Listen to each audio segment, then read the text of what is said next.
And we are active for however long. So I want to give an apologies. I tried to go live probably like 15, 20 minutes ago. It wasn't working. My Wi-Fi went out. I'm unable to have a plugged in connection right now. So all I have is Wi-Fi. So I'm really just getting right into it. So if you want to watch this video uninterrupted, you can go to CBS Sunday Morning, 1.82 million subscribers.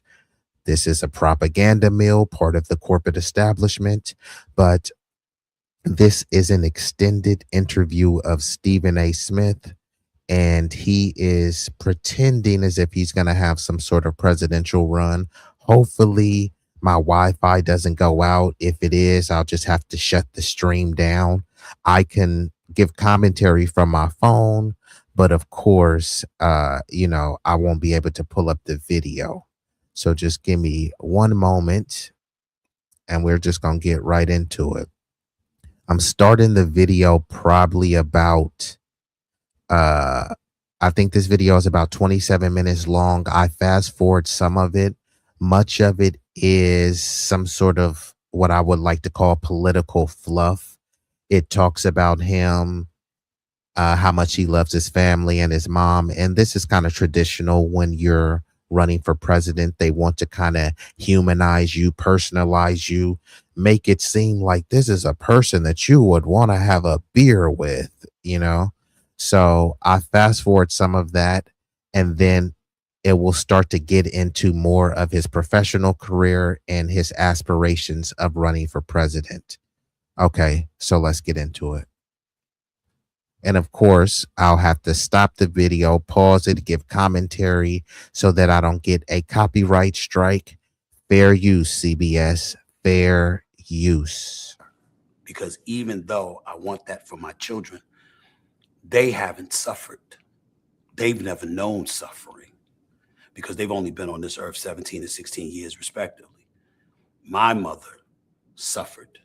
And for me to be in a position to alleviate so much of that and to make sure that she enjoyed the latter years of her life was my dream. And I was able to do that somewhat, but not to the degree that I would be able to do now. And so when people tell me to smell the roses, I never thought about the roses. The only roses I've ever thought about were the roses that I was bringing to her. And that's not the case anymore. And sometimes it is a struggle, but it's the major, major time that I'm struggling a lot because people want me to enjoy something that I can't enjoy because even when I'm at my height, all I think about is that she's not here to share it with me. Do y'all believe him? So this is Stephen A. Smith's, and I fast forwarded, but if you guys want to watch the video uninterrupted, I told you where y'all can watch it. This is a CBS interview. Stephen A. Smith, and I'm not trying to discount what he said in the pain that it is once you lose a parent. I know, and I'm speaking from personal experience, but he's saying that it's hard for him to enjoy his hundreds of millions of dollars because his mom is not there to enjoy it. In an ideal world, you would want your closest, most long loved family members with you at the height of your career, at the peak of your wealth and success. But to pretend as if he's walking through life as a miserable victim because his mommy is not there to share and partake in the millions of dollars that he has and he's spending with. To me, that's a crock of you know what. I get it. You're trying to make yourself appear more presidential, but to me, this is just doing too much. I'm all for saying that you miss your parent. You'll never get over missing your parent, a loved one, a brother, a sister that you lost, untimely, even if it was through natural causes. But to pretend as if you have hundreds of millions of dollars and you're just kind of moping your way through life. Like, come on, Stephen A. And he's the type of dude that's the pull yourself up by your bootstrap, don't have a victim mentality. So yeah, bro, people, there's plenty of people that lose their parents, and some people go into full-on depression. Some people start doing self-mutilation and self-deleterious activities. And people like Stephen A will be saying, stop acting like a victim. You just got to change your mindset. You know what I mean? But if I say, dude, stop acting like a victim. Sorry that you lost your mom, but get over it. You got work to do. You got more millions to make. That would seem insensitive. But the way he's trying to make it seem as if he's some sort of victim because he just doesn't know what to do with his hundreds of millions because his mommy is not here. Like, come on, bruh. I'm gonna rewind it a little bit back though. She enjoyed the latter years of her life was my dream. And I was able to do that somewhat, but not to the degree that I would be able to do now. And so when people tell me to smell the roses, I never thought about the roses. The only roses I've ever thought about were the roses that I was bringing to her. And that's not the case anymore. And sometimes it is a struggle, but it's the major, major time that I'm struggling a lot because people want me to enjoy something that I can't enjoy because even when I'm at my height, all I think about is that she's not here to share it with me. How do you protect the spirit of Hollywood? So he said he can't enjoy it. Now, I understand if you can't enjoy it as much. You're saying you can't. You're saying that's definitive. You just don't enjoy it at all. Come on, Stephen A. He's always talking about how he's flying first class and the lush places that he's staying at, how he has nice suits. He's not enjoying those nice tailored suits that he's having. He can say that he enjoys all of this stuff and he misses his mama, but to pretend as if he's just making all of this money, millions and millions. Oh no, but I just don't enjoy it because I'm so depressed because mommy's not here. Come on, bruh. Just stop. Like, I get it. You want to run for president. You don't got to do this, bruh. You don't have to do this. The only roses I've ever thought about were the roses that I was bringing to her. And that's not the case anymore. And sometimes it is a struggle, but it's the major, major time that I'm struggling a lot because people want me to enjoy something that I can't enjoy because even when I'm at my height, all I think about is that she's not here to share it with me. How do you protect the spirit of Hollis Queens inside you as you climb the ladder? So many people get success, they ingratiate. They don't have feuds with other public figures. They don't raise their voice. They just kind of keep climbing. You have been as combative as ever as you've climbed the ladder. Well, I've been combative, but I've also been those other things too. I've been calm, cool, and collected. You've called yourself a corporate operator too. Well, you know how to navigate these big corporations. I do know how. Yeah, he's been combative with people he's debating with. Other than that, Stephen A. Smith is a perpetual, persistent butt kisser. He's only combative in a debating sense and getting heated about who's better, Michael versus LeBron. In other contexts, he's not combative. He'll get combative. He'll be foaming at the mouth, drooling with crust in a corner, right? When he does his monologues on his show. But as soon as someone gives him a bit pushback, he'll be railing against the left. Someone that's not even from the left, a lunatic liberal, gives him pushback, and then suddenly he's backing off what he said. Like, so combative with who? Former NFL players? Okay, like, no, the dude said his number one purpose in life is to wake up and make his bosses money, and then number two is to see how he can get some of that money. So he wakes up not even thinking, as much as he said he loves mommy dearest, he doesn't wake up thinking about his mom. He wakes up thinking about his bosses who are non-black. Not saying that matters, but throughout this interview, you'll see him try to flex that he's a black man. Like, why are you even bringing that up? You don't see color, right? So no one cares that you're a black dude. Don't bring it up. And realistically, he's a West Indian dude. But we'll get into that later. But yeah, we're delineating from Stephen A. Flat blackness is dead. We ain't just doing the we all black, one big global Negro with the same heritage. No, Stephen A. Smith is a West Indian American. Yeah, you can say that he has Negroid features. Yeah, he's not a foundational Black American freedman, and I'm not saying that he has to get my support, but he doesn't support anything for my community, and he doesn't really support anything for the working class. Do y'all think Stephen A. Smith is going to ride for the working class? Does Stephen A. Smith have a populist message, or is he going to do whatever his donors tell him?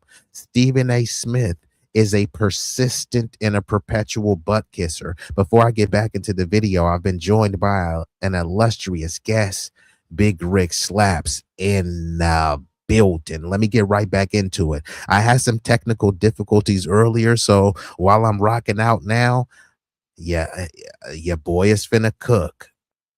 I do know how to navigate because Success, they ingratiate. They don't have feuds with other public figures. They don't raise their voice. They just kind of keep climbing. You have been as combative as ever as you've climbed the ladder. Well, I've been combative, but I've also been those other things too. I've been calm, cool, and collected. You've called yourself a corporate operator too. Well, you know how to navigate these big corporations. I do know how to navigate because I understand that I'm not the ultimate power. I'm not the ultimate power broker. Listen. Homeowners, if you're thinking about selling your house, but the idea of putting it out there for everyone to see just... ESPN has blessed me with, to live an affluent life, to achieve things I never thought that I would achieve in my life. That does not happen if it's not for Bob Iger. You built a real partnership with Iger. It does not happen if it's not for Jimmy Pitaro. If I don't get their blessings, doesn't happen. So for me, here comes the butt kissing part. I owe everything to Bob Iger. Like he just went from praising his mommy to saying he owes it all because of Bob Iger. Like he's almost about to praise this dude more than Jesus himself. That does not happen if it's not for Bob Iger. You built a real partnership with Iger. It does not happen if it's not for Jimmy Pitaro. If I don't get their blessings, doesn't happen. So for me, remembering that is important. Just as much, certainly I wouldn't compare anybody to God, and I wouldn't compare anyone to my mother.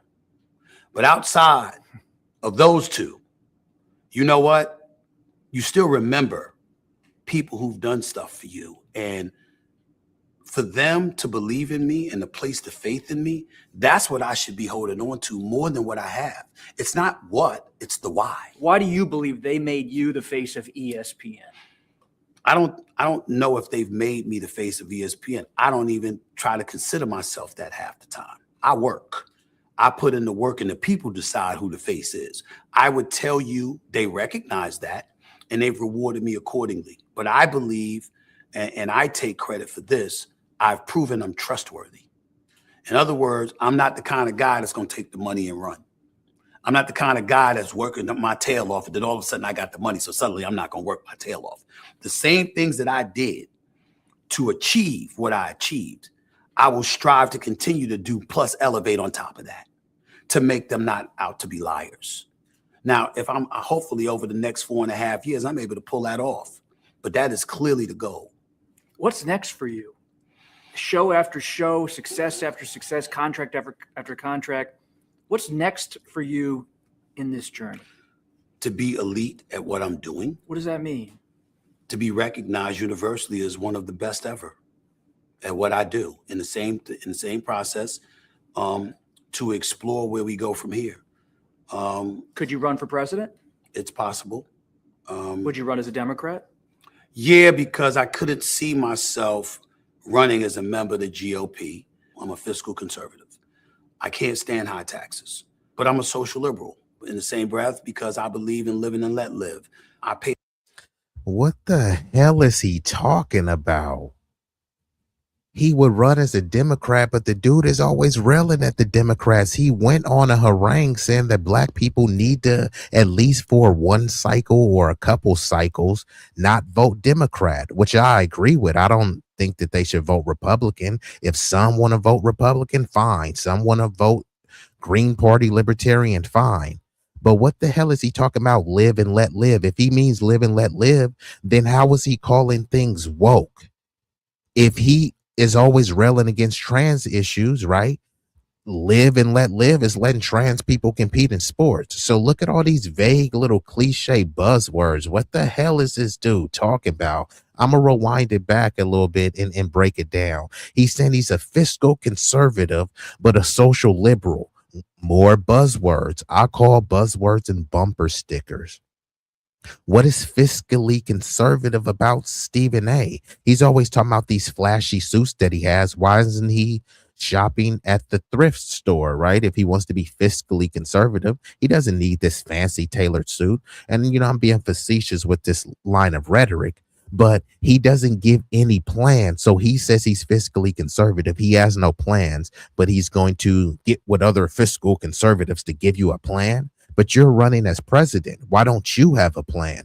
You're saying that you're going to be reliant on someone else to give us a plan. So why shouldn't we vote for that other person for president instead of you? You have no plan, but your plan is to just get people who know what they're doing. You don't know what you're doing, but your plan is to get people who know what they're doing. What the hell is Stephen A. Smith talking about here? I'm about live and let live. Okay, fine. Then let trans people compete in sports. Let drag book shows go on in schools. All the stuff that y'all call wokety woke. Live and let live, Stephen A. Let's rewind that back. Show after show, success after success, contract after contract. What's next for you in this journey? To be elite at what I'm doing, What does that mean? to be recognized universally as one of the best ever at what I do. In the same process, to explore where we go from here. Could you run for president? It's possible. Would you run as a Democrat? Yeah, because I couldn't see myself running as a member of the GOP. I'm a fiscal conservative. I can't stand high taxes, but I'm a social liberal in the same breath because I believe in living and let live. I pay attention to the desolate and the disenfranchised. Yes, I like strong borders. That's absolutely true. We never needed open borders, but we don't need it to be. More buzzwords. I pay attention to the desolate and disenfranchised. Okay, fine. Who is that? And then you'll see that he's definitely not talking about black people. See, whenever there's a discussion about who's at the bottom, it's blacks this, blacks do this, blacks don't do that, black, black, black, black. But then when it comes time to, okay, fine, let's uplift people. Rising tide lifts all boats. Okay, let's start with the boat that's under water. Then you start hearing terms like marginalized, overlooked, minorities, desolate and disenfranchised. Okay, who? That's not specific. You can always find an argument and frame a narrative that someone is desolate and disenfranchised. Right now, most Congress people, white. Most military people, white. Most firemen, white. Most policemen, white. Most of the presidents have been white. Most CEOs, white. Who has the most wealth in the country? White people. But somehow there's a framing, which even Stephen A. Smith will align with, that whites are desolate and disenfranchised. Yeah, maybe some of them, but who's disenfranchising them? Instead of blaming the people that are actually have the power, authority, influence, and the means to disenfranchise them, they'll blame someone who's powerless because they have a different skin pigment and they don't look like them. And they seen some video, some derogatory video that was produced by someone that looks like them, but they're mad at people who don't look like them. And still, they can't afford a home.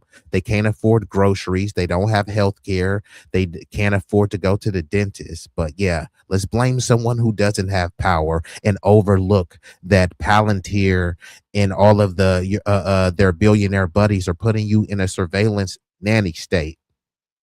And people are still talking about George Floyd and BLM. George Floyd, who's more dangerous to your life? George Floyd, who's dead, or Palantir? But what do you hear more people rambling about on Twitter? BLM burnt down cities. No city was burnt down. Palantir is surveilling everyone's city and everyone's phone. What is a more pressing issue? But, let's get back into it. It's possible. Would you run as a Democrat? Yeah, because I couldn't see myself running as a member of the GOP. I'm a fiscal conservative. I can't stand high taxes, but I'm a social liberal in the same breath, because I believe in living and let live, I pay attention to the desolate and the disenfranchised. Yes, I like strong borders. That's absolutely true. We never needed open borders, but we don't need it to be. And listen to what he's saying. Some people will say, oh my God, he's speaking to my soul. How? What is he saying?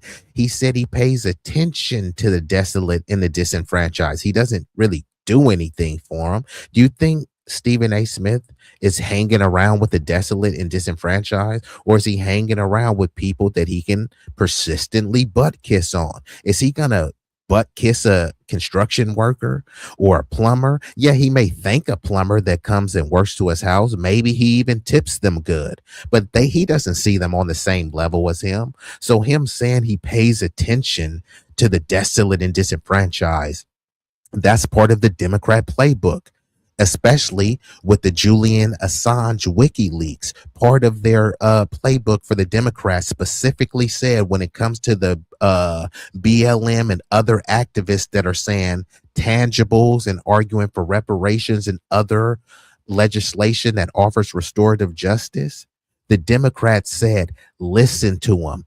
Say, I feel you, I hear you, but don't promise them anything. This is more of the same rhetoric. I pay attention to them. Yeah, you pay attention to them. You listen to them. You take down notes and then burn after reading. What is the point of listening to someone if you're not going to do anything about it? Someone vents all their problems to you and you say, I hear you. I hear you. Now vote for me. What are you going to do about it? Nothing. But I hear you. I heard you. The other people, they didn't even listen to you. Vote for me because I listened to you. I know you're going through pain. You're desolate and disenfranchised. I ain't going to do shit for you, but I heard you. That's pretty much what Stephen A. Smith is saying. If he's not saying that, then what is he going to do? You don't know because he never says and he won't say. And the interviewer, they like these vague type of interviews. These are what you call political fluff, where they're trying to fluff and puff him up. Oh, look, he's serious. He's presidential. Because he can do the politician thing, the politician. He's lying, obfuscating, lying by omission, incoherently, rambling, babbling, dribbling aimlessly. Let's get back into it. To explore where we go from here.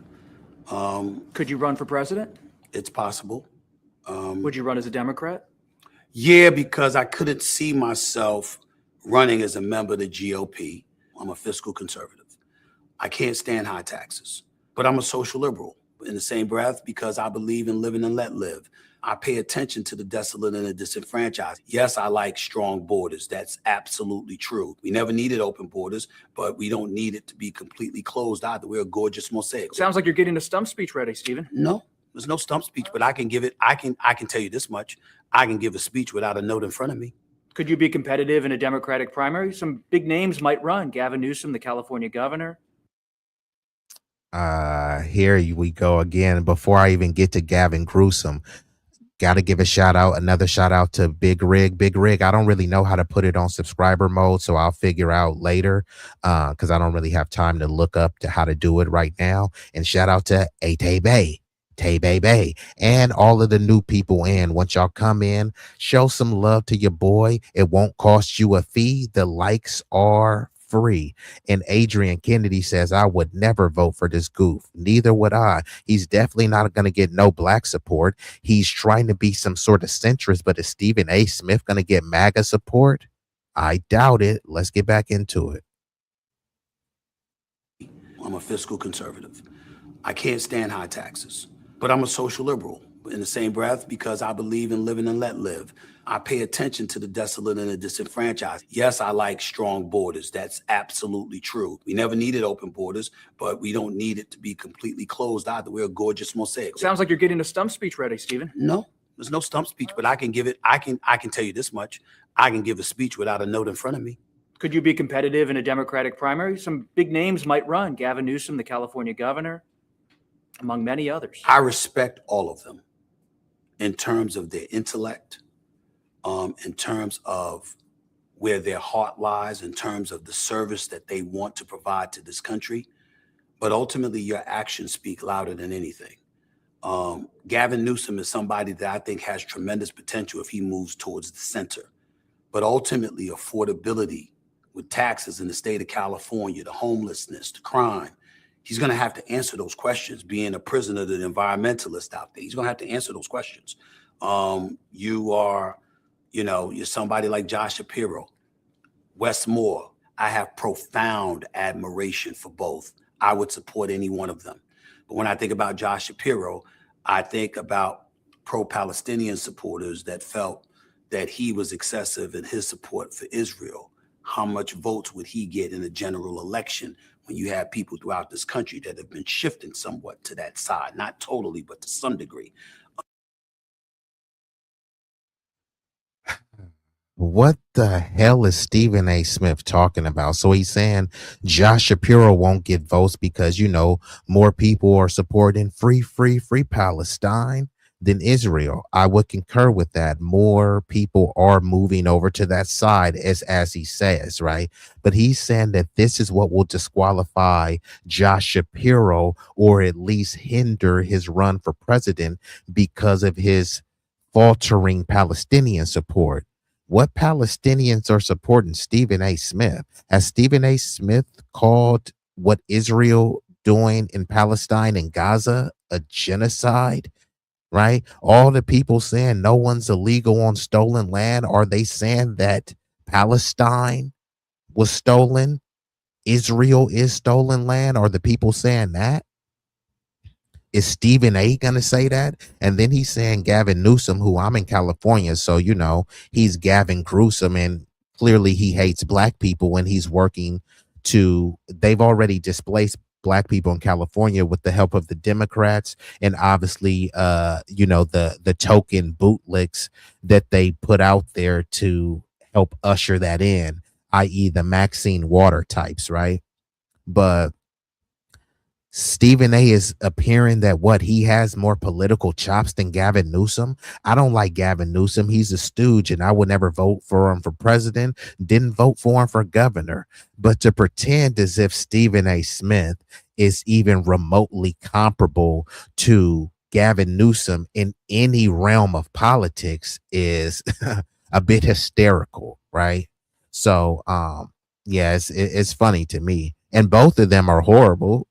Gavin Newsom is horrible. Josh Shapiro is horrible. And Stephen A. Smith would be horrible. All he would be is a token politician. He would be beholden to donors. He's not going to raise, when he says he pays attention to the desolate and disenfranchised, that's not who he's going to raise money from. He's going to raise money from the plutocrats, kleptocrats, oligarchs, not the desolate and disenfranchised. So when he's tap dancing, it won't be for you. It will be for the big wigs. How is that any different again? How is that draining a swamp again? You're just adding a new swamp thing to the mix. Stephen A. Smith. But ultimately, affordability with taxes in the state of California, the homelessness, the crime, he's going to have to answer those questions, being a prisoner to the environmentalist out there. He's going to have to answer those questions. And don't worry, people, I'm going to rewind the video back and play more. I just have to pause, interact with the chat, just so I don't get a copyright strike and I make this video transformative. But Green says all politicians are diabolical. Yes, politicians. Stephen, it's all a part of the establishment. If you think of it like the Lakers and the Celtics, you may prefer either of those opposing teams, but they're all beholden to the structure of the NBA. So think of the establishment like the NBA, the Republicans or the Celtics, the Democrats, the Lakers. Both of them are going to be beholden to the league rules and whatever is in the benefit, the betterment, and the prolonged stability of the league, of the establishment. So everyone that you think, whether it be AOC, it be Bernie Sanders, Cory Booker, just name someone, Ron DeSantis, Marco Rubio, they're all beholden to the rules of the establishment. They don't want to upset the apple cart. You know what I mean? So there's no heroic politicians there, but let's get back into it.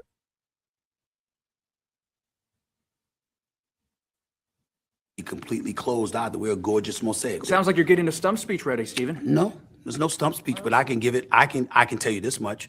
I can give a speech without a note in front of me. Could you be competitive in a Democratic primary? Some big names might run. Gavin Newsom, the California governor, among many others. I respect all of them in terms of their intellect, in terms of where their heart lies, in terms of the service that they want to provide to this country. But ultimately, your actions speak louder than anything. Gavin Newsom is somebody that I think has tremendous potential if he moves towards the center. But ultimately, affordability with taxes in the state of California, the homelessness, the crime, he's going to have to answer those questions. Being a prisoner, the environmentalist out there, he's going to have to answer those questions. You're somebody like Josh Shapiro, Wes Moore. I have profound admiration for both. I would support any one of them. But when I think about Josh Shapiro, I think about pro-Palestinian supporters that felt that he was excessive in his support for Israel. How much votes would he get in a general election when you have people throughout this country that have been shifting somewhat to that side? Not totally, but to some degree. I think about Wes Moore. I wonder if the Barack Obama element would hold him back. Black president, okay, is America ready for another one? How would you handle race if you got into the contest? I would. You got to be kidding me. Did y'all hear what he just said? Look, I didn't know if I was going to have to use this. I didn't know, but hey, Stephen A., I gotta hit you. What? Hope, please. Nigga, please. Hope. Nigga, what? Nigga. Nigga, please. Nigga, please. What? Hey, Stephen A. Smith. What the fuck are you talking about? He just said with Wes Moore, he likes Wes Moore, but with the whole Barack Obama thing, I don't know if America would be ready for another black president. But you're just talking about that you would run. You say that you're black. Why would you run if you don't think America would be ready for another black president? Huh? Bro, what the hell are you talking about, dude? Do you think that America is ready for a black president or not? If you think that they're not, then why are you playing around and entertaining like you're going to run? Just go sit this one out. You're saying that this is an issue with Wes Moore. We don't know if America will vote for Wes Moore because he's black. But hey, I'm Stephen A. Smith. America will vote for me because I'm black? Huh? Or unless he's saying he's not black, he's Stephen A. Smith. He's channeling his inner OJ. I'm not black, I'm OJ. I'm not black, I'm Stephen A. Smith. Fine, Stephen A. Let's see if the MAGA maniacs and the liberal lunatics will vote for you, Stephen A. Since you don't see color. We live in a colorblind utopia, right, Stephen A.? He's saying that he doesn't think race is that much of an issue. Think about how stupid this dude sounds. He's going to say that he doesn't think race, racism is there, but it's not much of an issue. But he just said that he doesn't know if America will vote for a black dude based on his race. And he's not just a black dude. We're not doing this flat blackness. He's a Caribbean dude, and we would call him a tether, you know what I mean? Not just because he has a foreign background, but because he works to undermine the foundational black American, the native black American population. That's what makes him a tether. He tethers on to our lineage, our culture, kind of looks like us until you take a closer examination, but he works to undermine us. That is what is considered a tether. All it is just someone that's from a foreign background or that is of a different lineage, that is a Sambo or a raccoon. The homegrown people, we call them raccoons and Sambos. Some would say Uncle Tom, but that's the wrong terminology. The appropriate terminology is Sambo. The homegrowns, we call them Sambos and raccoons. The foreign people that's not of the lineage, we call them tethers. Stephen A. Smith is giving the tether vibes because he's not foundational black American. And I'm not saying that he needs to be for us to support him, but he does need to be on code. He hasn't been on code. He's been a perpetual and persistent butt kisser. And we really can't build anything with that. Of them. But when I think about Josh Shapiro, I think about pro-Palestinian supporters that felt that he was excessive in his support for Israel. How much votes would he get in a general election when you have people throughout this country that have been shifting somewhat to that side? Not totally, but to some degree. I think about Wes Moore. I wonder if the Barack Obama element would hold him back. Black president, okay, is America ready for another one? How would you handle race if you got into the contest? I would be who I am. Would you worry about racism if you ran for president? No. I know it exists. I know that you can't escape it, but I do not believe it is as prevalent as some on the left would like us to believe. If it's not as prevalent, why did you just say that America wouldn't probably vote for Wes Moore because of his race? You didn't say that the left wouldn't vote for Wes Moore. You said America. So that means the left, the right, and the center. You have skepticism that they would vote for Wes Moore because of his race. And now you're saying race ain't an issue. Race ain't a problem. I'm not black. I'm Stephen A. Smith. Okay, cool. You're not black. So how are you expecting to get black support again? You want to bring everyone together. Cool. How are you expecting to get MAGA support? He says Josh Shapiro doesn't have the Palestinian support. What Palestinians are supporting Stephen A? Do you guys think that it's more likely that Stephen A. Smith will be supported by Palestinians or by Zios, AIPAC, the ADL, etc.? I'm pretty sure Jewish Zionists would support Stephen A. more than Palestinians. So what the hell is he talking about? Let me rewind this back. He's bumbling, stumbling, stammering, and lying all over this interview. But is the interviewer going to call him out on it? What y'all think? Actions speak louder than anything. Gavin Newsom is somebody that I think has tremendous potential if he moves towards the center. But ultimately, affordability with taxes in the state of California, the homelessness, the crime, he's going to have to answer those questions, being a prisoner of the environmentalist out there. He's going to have to answer those questions. You're somebody like Josh Shapiro, Wes Moore. I have profound admiration for both. I would support any one of them. But when I think about Josh Shapiro, I think about pro-Palestinian supporters that felt that he was excessive in his support for Israel. How much votes would he get in a general election when you have people throughout this country that have been shifting somewhat to that side? Not totally, but to some degree. I think about Wes Moore. I wonder if the Barack Obama element would hold him back. Black president, okay, is America ready for another one? How would you handle race if you got into the contest? I would be who I am. Would you worry about racism if you ran for president? No. I know it exists. I know that you can't escape it, but I do not believe it is as prevalent as some on the left would like us to believe. I do believe a vast majority of Americans judge you on the content of your individual character rather than the color of your skin. I think a lot of people in America, especially in this day and age, now more so than ever before, it's not about race. It's about the fact that they don't give a damn about it because they got their own problems. Here we go again. How many times have we heard that quote? Bruh, MLK said a lot more than you judge people by the content of their character, not the color of their skin. MLK said a lot more than that. Why is that the only quote that y'all have from MLK? And as much as Stephen A. Smith saying people are moving past race and he's trying to make it appear that we live in a post-racial society, you have people like Elon Musk and Tucker Carlson saying we need more white babies. White babies. They didn't say Christian babies. They didn't say person of color babies. They didn't say multiracial babies. They said white babies. How were they moving past race again? JD Vance running up there saying, oh, white people are being discriminated against. We're victims. How was JD Vance saying specifically that white people are being discriminated against? How was that moving past race? I thought talk of race was woke, right? Wokety woke, woke, woke. When you talk about black people, that's woke. When you talk about white victimhood, suddenly that's not identity politics. I thought we were all Americans, right?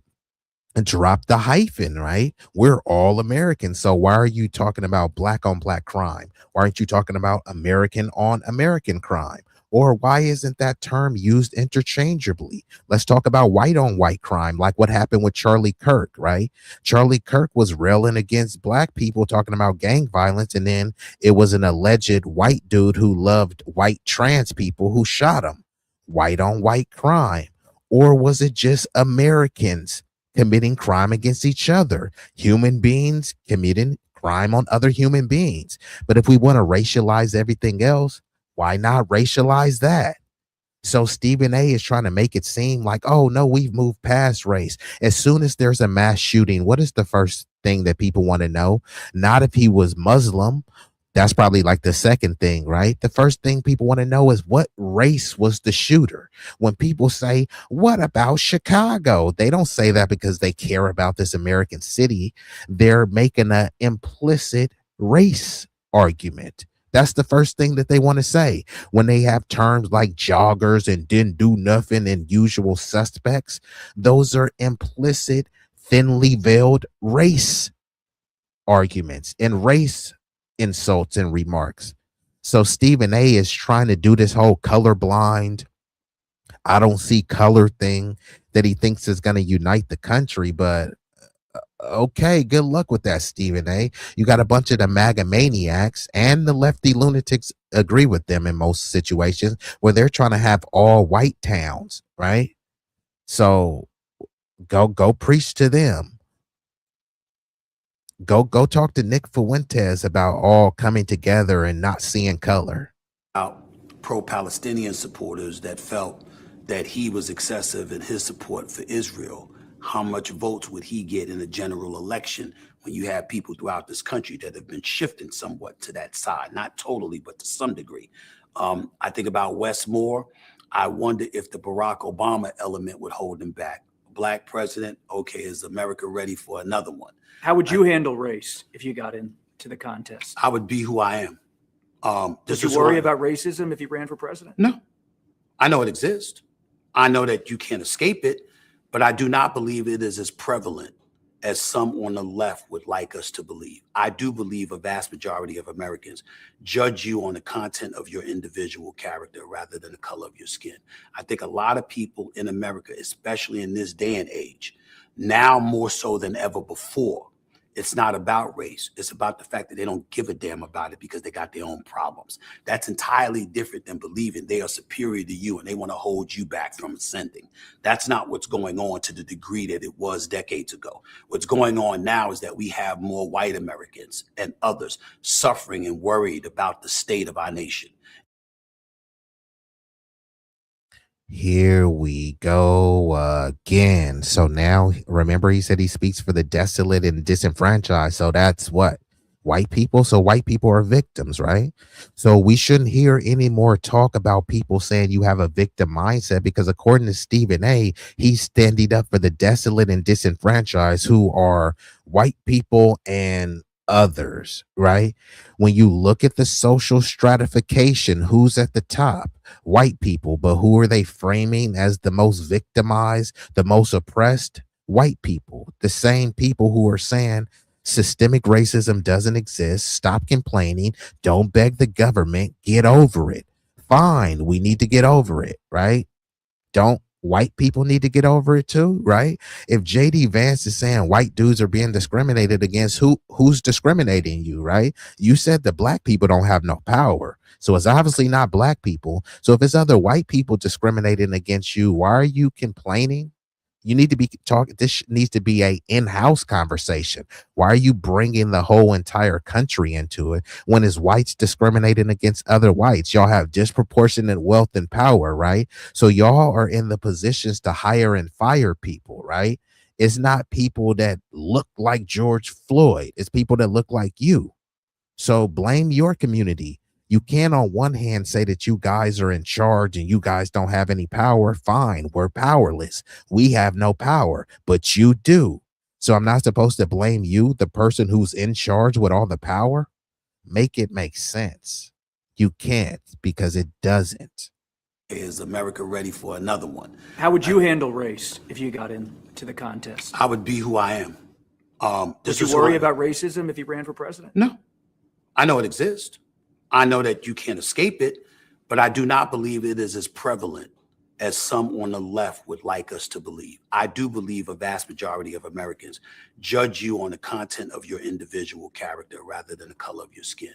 I think a lot of people in America, especially in this day and age, now more so than ever before, it's not about race. It's about the fact that they don't give a damn about it because they got their own problems. That's entirely different than believing they are superior to you and they want to hold you back from ascending.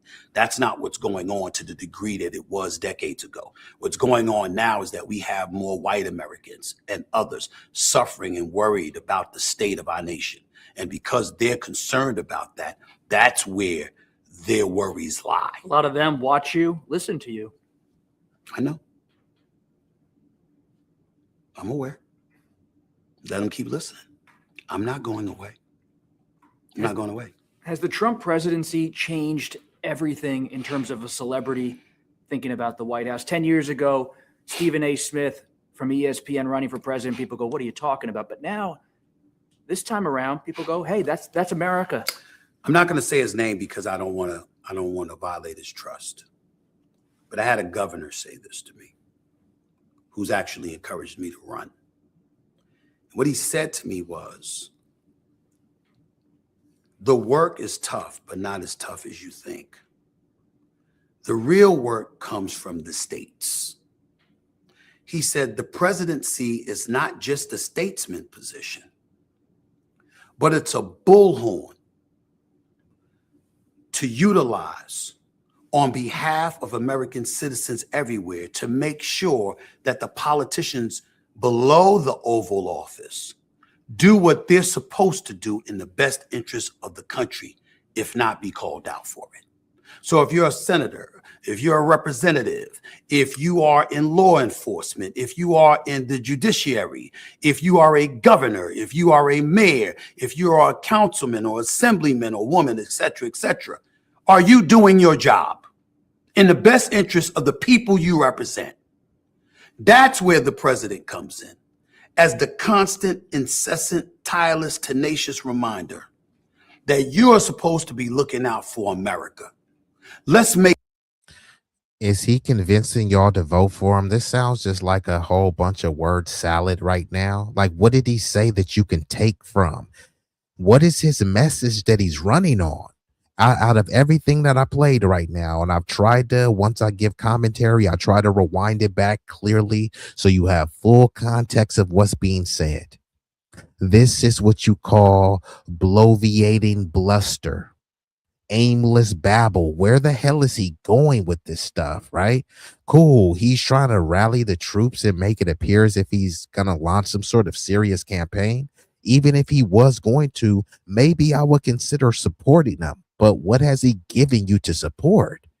He's just kind of going in circles, double talking, lying, giving contradictory statements. Come on now. And then he wants to run in the Democratic Party. Now, the Democrats, if he wins the nomination, that shows you how pathetic the party is. Gavin Newsom, pretty pathetic. Josh Shapiro, they're really trying to push J.B. Pritzker for some reason.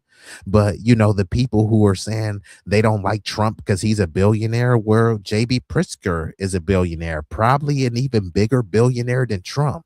So billionaires are cool if they support the Democratic establishment. So no one really knows what Stephen A. Smith is running on, but people do know that he's a persistent butt kisser. He'll kiss booties on the right, booties on the left, and he tries to bring those booties to the center so he can kiss them both at the same time. That's all Stephen A. Smith is really about. I'm just talking about his political bona fides, his political acumen. Even if he may say something that's right here and there, he keeps saying, hey, I defer to this person. Hey, I don't know everything. He says himself he's not an aficionado, so I can't give him the title and act as if he's astute in this particular arena when he himself says that he's not.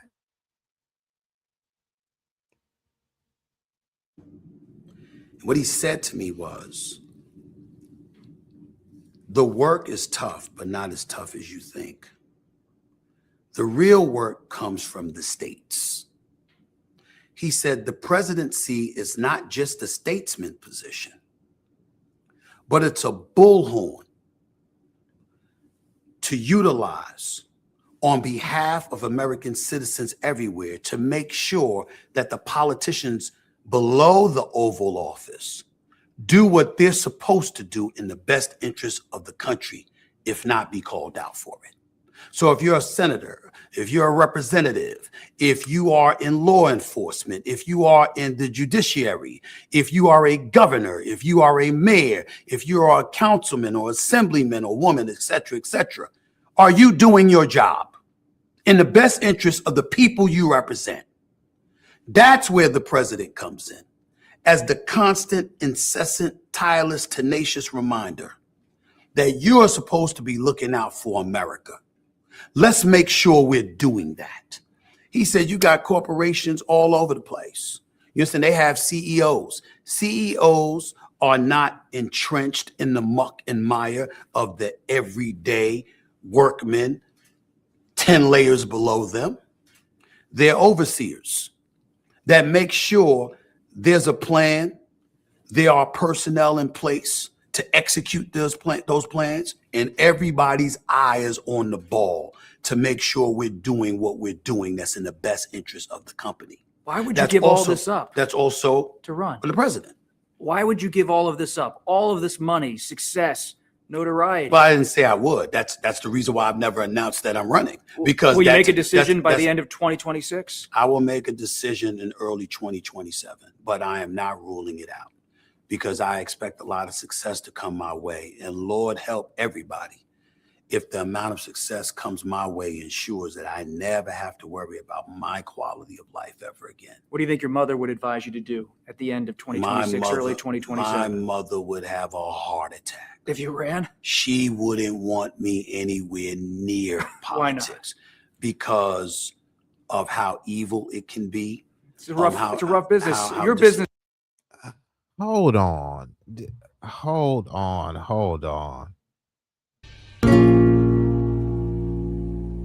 Wait a damn minute. Wait a damn minute. Say, hold up.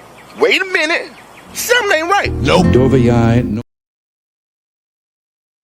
So he said his mom wouldn't want him running. His mom would have a heart attack. He said he's doing all of this stuff because of his mom. He said he can't enjoy the $100 million+ that he made because his mom is not here to enjoy with that.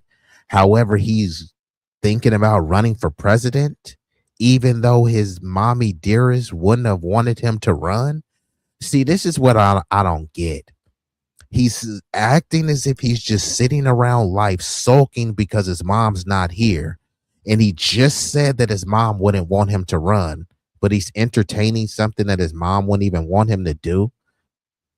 You're a grown man. You can do whatever you want, but why are you just keep bringing up your mommy and saying how sad you are that she's not here to partake in your spending of these millions of dollars, but yet you're going to run for president potentially, even though mommy would have had a heart attack? These are your words. Like, this shit don't even make no sense, bro.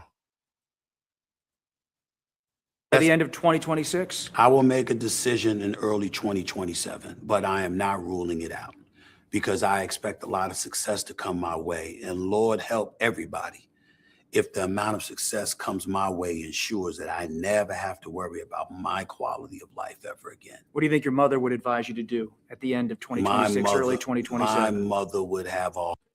Then this is another thing, and I'm going to rewind it back. He's saying basically if he runs for president and wins, then he would never have to worry about his quality of life again. What else is he worried about right now? I don't think there's any 100 millionaire, anyone in the chat that's made over $100 million, right? If you made over $100 million, okay, yeah, I'll try to check that out, Big Rick. If you made over $100 million, many people will say that they're set for life. Plus, Stephen A. Smith is in his 50s or 60s or something, right? and he's sitting on $100+ million, and he's acting as if he's not set for life, as if he needs this presidency to be. The only thing what's going to be different that you have a higher profile and you have Secret Service for life. The dude made hundreds of millions of dollars. You're good for life unless you fumbled the bag, right? So okay. Doing what we're doing that's in the best interest of the company. Why would you give all this up That's also to run? for the president. Why would you give all of this up? All of this money, success, notoriety. Well, I didn't say I would. That's the reason why I've never announced that I'm running. Because will you make a decision by the end of 2026? I will make a decision in early 2027, but I am not ruling it out because I expect a lot of success to come my way. And Lord help everybody if the amount of success comes my way ensures that I never have to worry about my quality of life ever again. What do you think your mother would advise you to do at the end of 2026, early 2027? My mother would have a heart attack. If you ran? She wouldn't want me anywhere near politics. Why not? Because of how evil it can be. It's a rough business. Your business is rough, but So if politics could be evil, don't you have to be evil as well to be engaged in politics? You can't be on the block and say, man, the block is cutthroat, but in order to survive on the block, I need to be more polite and sweet. Nah, you need to be more cutthroat, So if politics is as bad as he says it is, as evil as his mom would have thought it was, then that means he needs to kind of tap into his evil spirits as well. They say politics is a blood sport. War is politics with bloodshed. Politics is war without bloodshed.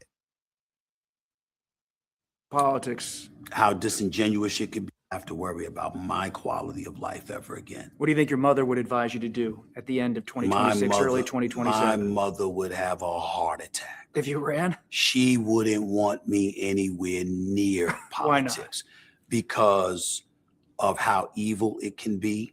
It's a rough business. Your business is rough, but politics. How disingenuous it could be or whatever. I would focus on the change that I'd have the ability to facilitate making. It wouldn't be me alone. I'd have to have an exceptional staff, and I'd have to have some tireless, committed people determined to make America better. And so that's certainly something that I would definitely consider. I would tell you though, my mother always knew that I was interested in politics. What a lot of people don't realize is that since I was a kid, I was watching Ted Koppel with ABC News Nightline. I'd watch Peter Jennings' World News Tonight. I'd watch Tim Russert on Meet the Press. I watched. What the hell does this have to do with anything? See, these are the things that's supposed to ingratiate him to the public, make him like it, right? Good. Look, I get it. You loved your mom. You lost your mom. You're sad that your mom's gone, right? We get it. How many other people could we say love their mom, lost their mom, wish she was here? How many people fit that criteria? Does that make you presidential material? And if it doesn't, then why are we going on and on and on about this, right? He's talking about as a child, his delusions of grandeur for running for president, but then he's trying to put his feet in the water. Maybe I'll run for president. I don't really know if I'm gonna run for president. Bro, you have no policies at all. What policies has he even said that he's running on? He says he's a fiscal conservative. That's a title. That's a moniker. That's not a policy. In this whole interview, he hasn't said any policies that he supports. All he says is that, white people are part of the desolate and disenfranchised, and he's going to stand up for them because he pays attention to people who are marginalized. Okay, cool. You pay attention to them. What policy are you putting forward for them? He has no answers. And this alleged journalist and interviewee isn't even asking him anything. So he spent the first half of the interview talking about how much he loved his mom, he missed his mom, and salute to him. It's a beautiful thing, but we're talking about the president of the United States. Do any of you know what Trump's relationship with his mommy was? What was Barack Obama's relationship with his mom, right? Was his mom black or white? Do any of you guys even know? Biden? What was Biden's relationship with his mom? Do you know? Do you care? So if we don't care about them, what was Bush's relationship with his mom? You don't really know. You don't really care, but yet they keep trying to push Stephen A. Smith to tell how sad he is because his mom is not here. He can't enjoy millions of dollars because his mommy is not here. And it's sad. I actually have lost a parent. My parent that I lost was actually murdered, you know? So I know what it's like, but would anyone care if I ran for president? No. So if we wouldn't care, why are we acting like we should care so much on Stephen A. Smith? Bro, what are you going to do for the American people? Unfortunately, sadly, your mom's not here, but there's a bunch of Americans who are here. What are you going to do for them? You can't just keep telling the story about how much you miss and love your mom. Salute to you. Salute to your mom. Sure, she was great. What are you going to do for the people besides tell us stories that are supposed to be sensational? The ability to facilitate making it wouldn't be me alone. I'd have to have an exceptional staff, and I have to have some tireless, committed people determined to make America better. And so that's certainly something that I would definitely consider. I would tell you though, my mother always knew that I was interested in politics. What a lot of people don't realize is that since I was a kid, I was watching Ted Koppel with ABC News Nightline. I'd watch Peter Jennings' World News Tonight. I'd watch Tim Russert on Meet the Press. I watched all of that stuff. I'd watch whether it was gubernatorial, mayoral, or presidential debates like it was the Super Bowl or the NBA Finals. I've always loved that stuff. I'm not an aficionado by any stretch of the imagination. I'm certainly not a genius or anything like that, but I'm a conscientious observer. I'm a voter. And most importantly, I'm not one who's ever thought about just my community. I'm a proud Black man. I love my people, and I would always do what I. Here he goes again. I'm a proud Black man. I love my people. How? No one knows. He only says he's a Black man just occasionally. He says, I'm a Black man. I love my people. And that's why I'm standing up for everybody. Okay, that's fine. Why are you saying that you're Black? Don't interject Blackness to put us on some all lives matter stuff. If you're on all lives matter stuff, you don't even have to say Black, right? All races, all ethnicities matter, right? So why are you mentioning that you're Black again? I thought we lived in a colorblind utopia and race is a thing in the past. So why is he mentioning that he's a Black man? Wasn't he just say he's a fiscal conservative? No one cares that you're Black, right? Unless people do care that you're Black. So then that means that your previous statement was a lie. And this person says JD Vance is going to be the next president. You're just wet dreaming, and clearly Hooked on Phonics didn't work for you because it's supposed to be your, an apostrophe RE, not your. But I don't know if you're talking to me or Stephen A. Smith, because I'm not supporting Stephen A. Smith. If he ran, I wouldn't vote for him. And I definitely wouldn't vote for JD Vance. But what are Vance's policies outside of white victimhood? We need more white babies. White men are discriminated against. We need to cancel DEI, who mainly benefited the white nuclear family. DEI mainly benefited white women. Most white women are married to white men. So that's a boon and a boost for the white family. But they frame it as, it's the niggers. They're getting some sort of benefit. No, actually, it was your community. And then they framed it as people of color, which is some nebulous term. And so it wasn't just a bunch of Black people. It was a bunch of non-white people. Some of the people actually are classified as white, where they double dip as a person of color and a white person, because there's no race called Latino or Hispanic. So these people could be check white on paper and take advantage of some sort of program that says it's for marginalized, minority, overlooked groups, which is a nebulous term and is supposed to be very vague and vapid, just like that. This is your community who's pushing that, right? Surely y'all say that the Blacks are too low IQ and don't have any infrastructural power to implement this. But guess what? The high IQ whites do. So this is your, you guys created DEI and then start blaming DEI on everyone else. You guys created affirmative action, which mainly benefited white women, which means it's benefiting the white family. And then you whine about affirmative action, which mainly benefited your community. How pathetic and idiotic could you be? What I thought was in the best, I'd watch Peter Jennings' World News Tonight. I'd watch Tim Russert on Meet the Press. I watched all of that stuff. I'd watch whether it was gubernatorial, mayoral, or presidential debate. Correct, because both parties are the same. Two fangs on the same viper, two cheeks on the same booty. So whichever person you vote for, just because you may like them personally and say, hey, I would want to go drink a beer with them. You're going to go drink a beer with them, and then they're going to leave and go have some wine with people from the establishment that's going to work to undermine and sell you out, right? So the whole, it looks like I would have a beer with them. Why would you have a beer with someone that's working to sell you out? Right. The whole reason why people are saying, oh, there's a great replacement. Okay. George Floyd is not responsible for that. Trayvon Martin and BLM is not responsible for opening the border. It's people that look like you. You know what I mean? Bush opened the border. Reagan gave mass amnesty. He's supposed to be a bastion of conservatism. Right. So all of the people that look like you open the border, and then you blame it on people that don't look like you. Like I said, pathetic and cowardly. Debates like it was the Super Bowl or the NBA Finals. I've always loved that stuff. I'm not an aficionado by any stretch of the imagination. I'm certainly not a genius or anything like that, but I'm a conscientious observer. I'm a voter. And most importantly, I'm not one who's ever thought about just my community. I'm a proud Black man. I love my people, and I would always do what I thought was in the best interest of my community.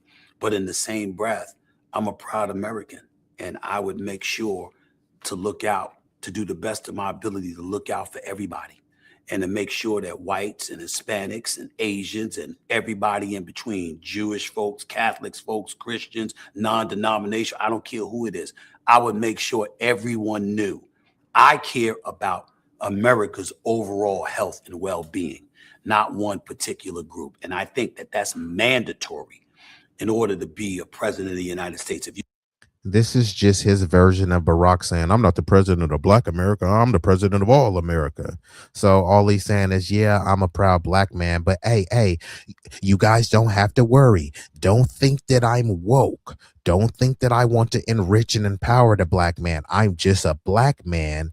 I'm just a mascot, but I really will help everyone else out. That's what he's trying to ensure the people. Same thing, Kamala. I'm not going to say I'm going to do something that only benefits Black people, right? But no other group would say that, right?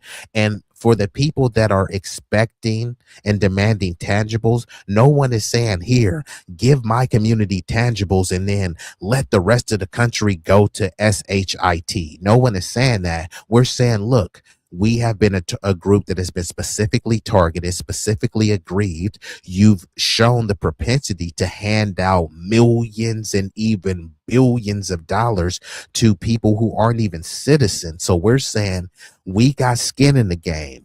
Not only us, but our ancestors fought, bled, and died here. We're saying just give us a piece of the pie. We ain't trying to overthrow the government. We're not trying to do no January 6th stuff. We would have a more justified claim to do some January 6th stuff than someone that got mad and alleged the election was stolen. I'm a baby, so now I need to storm the Capitol and violently attack people, right?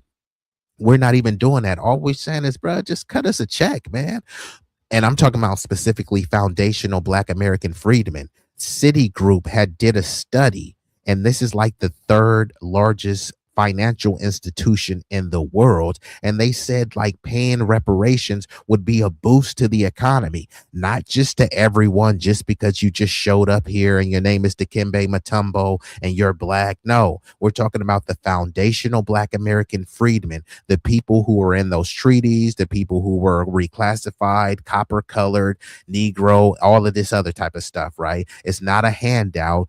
It is to boost the economy, but to also show that we really are the pinnacle of morality here. But if we also want to stimulate the economy, that's one way to do it. But meanwhile, many of these NGOs, many of both these corporate establishments, they don't mind giving money to immigrants who send money to their homeland. How does that benefit the nation again? Look up in 2024, 450 billion estimated remittances of people that are immigrants or from an immigrant background sending money to their homeland to build up their homeland or to go back to their homeland and live like a king or a queen. How was that helping us again? How was that America first? You come over here, don't want to give the FBAs a business loan in their own neighborhood, but you give it to an Asian person. Yeah, we'll give them to it as long as they don't put their business in a white neighborhood, right? That's not pulling themselves up by the bootstrap. That's giving them an economic floor to lead to economic disenfranchise and displacement. All of these things are documented, right? This is not any victimhood or anything like that. But even if it was, clearly people don't have an issue with victimhood. Remember during the COVID-19, Asians were victims. They said, we have Kung flu, stop Asian hate. They said the China virus, we're victims. Jewish people at the campuses, we're victims. They said free Palestine. They said globalize the Intifada. We're victims, right? But then if someone calls you a nigger, if you people are lynching, mass incarceration, police brutality, debt peonage, sharecropping, eminent domain, medical experiments, i.e. the Tuskegee and the syphilis and stuff, get over it. You're not a victim. Even though you've been victimized, get over it, right? Right now, they're saying immigrants are victims if you call them an illegal alien, right?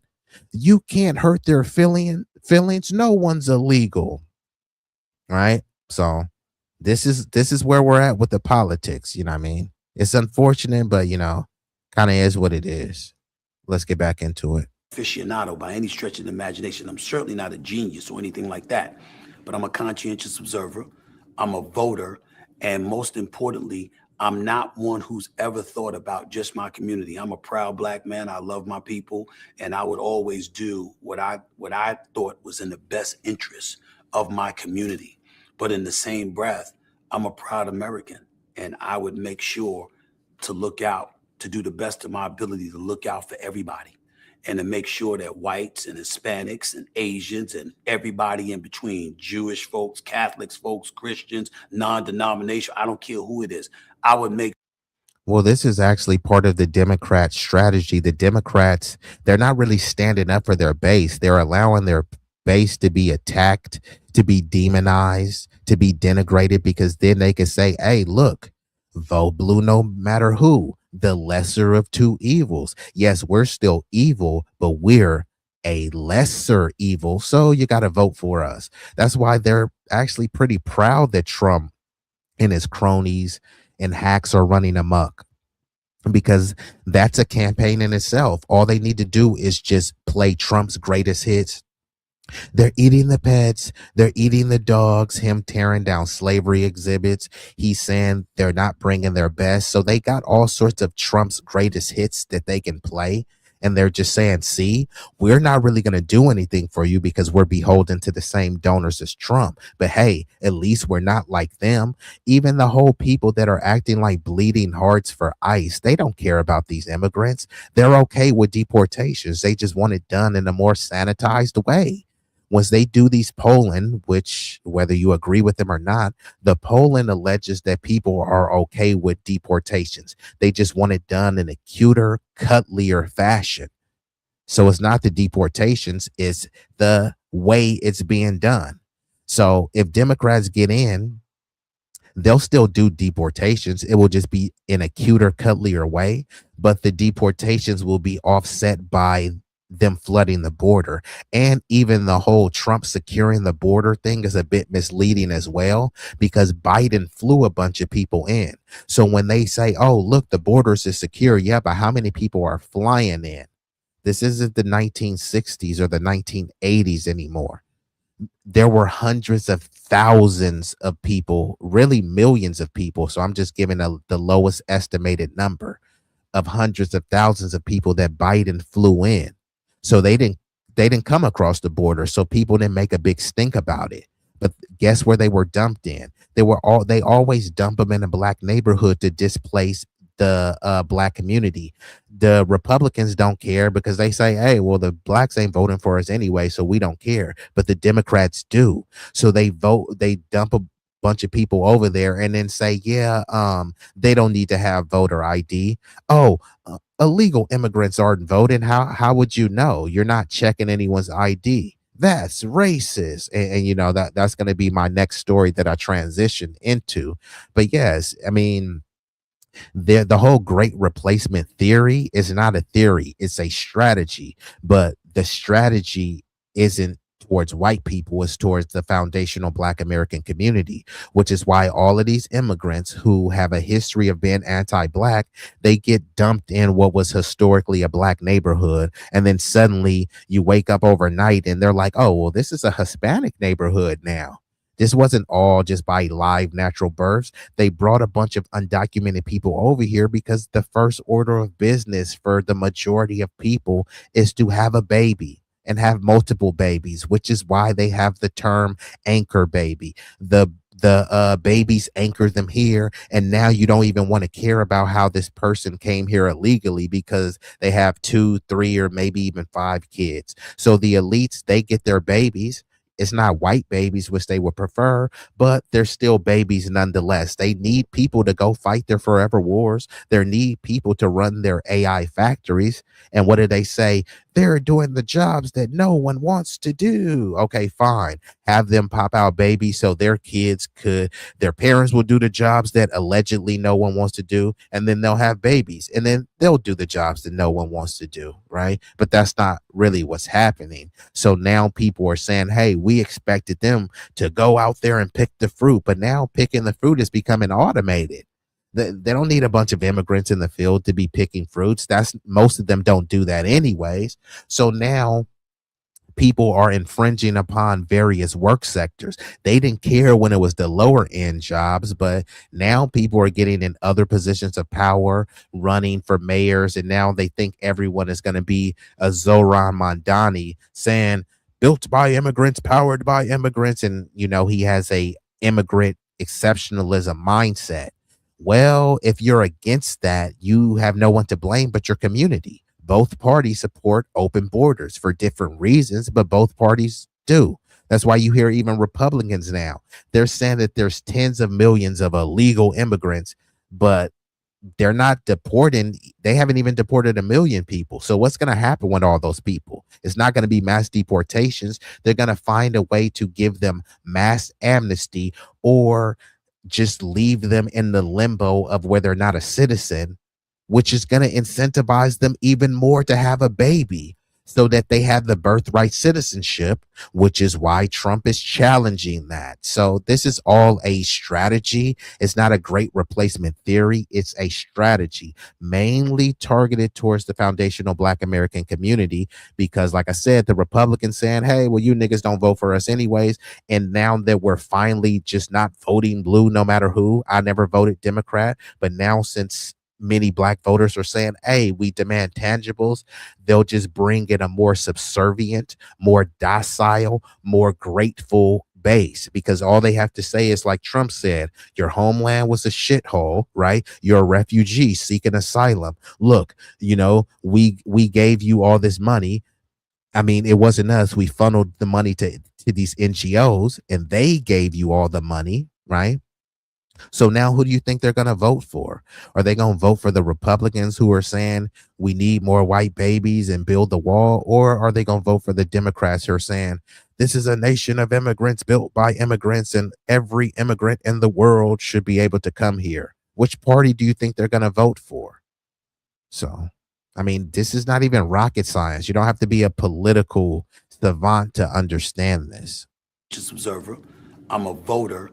And most importantly, I'm not one who's ever thought about just my community. I'm a proud black man. I love my people. And I would always do what I thought was in the best interest of my community. But in the same breath, I'm a proud American, and I would make sure to look out, to do the best of my ability to look out for everybody and to make sure that. So Dad is sad says, I genuinely think the reason they fight for open borders is for human trafficking and somehow votes, even though illegal shouldn't be able to vote. But what do I know? Yes, well, they shouldn't be able to vote, but there's over 17 municipalities across the country where they can vote. And they use the language where they say you can vote regardless of citizenship, right? So when they say that, that means anyone can vote. They're not going to check. And then also there's many people when they try to say, hey, the only crime they did was crossing the border illegally. Well, that's a crime. If I say the only crime I did was sell an eighth of weed is not a lot, but people will say, hey, you do the crime, you do the time. Somehow when people say, hey, I only crossed the border illegally, well, that's a crime. So if someone has some time for it or some sort of punitive punishment, then, you got to eat that. Also, when it comes to the human trafficking, this is why I try to say both parties support the open borders, because when those borders are open, you know how many, don't take my word for it, just Google how many unaccompanied minors were there, right? Right now, if any of you guys have a kid, people barely send their kids to school unaccompanied. You're going to send your kid across the border into another country unaccompanied, or accompanied by what? Some coyote? We don't know if that coyote was a PDF file. We don't know if that coyote was a gang member. Clearly there's someone that's exploiting this person. And then there was reports of hundreds of thousands of people missing via human trafficking. It's easy when you can just flood the border with 20 million plus people, and that's considered the moderate number. 20 plus million people crossed the border illegally, and this is considered the moderate number. They say it's higher than that. So the minimum is around 20 million. And yeah, ultimately, they're not going to be undocumented in illegal alien status forever. This is the whole thing with the Democrats. They just keep flooding the border over and over. So then it becomes 20 million illegal people came in here illegally, then 30 million, then 40 million. They're not going to be deporting 40 million plus people. So guess what you're going to keep hearing them talk about? A pathway to citizenship, i.e. mass amnesty, i.e. it doesn't matter that they came here illegally. And if I was an immigrant from another country and I seen that, why wouldn't I want to cross the border illegally? If I can cross the border illegally, hang low for 5 years, 10 years, and hey, maybe I'll get citizenship just like the others did. That's going to encourage and incite more illegal immigration, right? If the Democrats cared about these people so much, why aren't they trying to get citizenship for the people that's been here 20 years ago? Instead, they're saying, oh, we're not going to give them citizenship, but they're babies. The babies that they anchored here, the babies are citizens.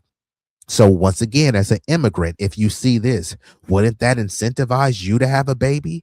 That's going to incentivize you more than Americans. Americans have been taught up, don't be irresponsible. Don't be like those lazy welfare blacks. If you can't afford a kid, you don't have one. So many people are saying, damn, you know what? It's looking kind of tight. I can't afford having kids.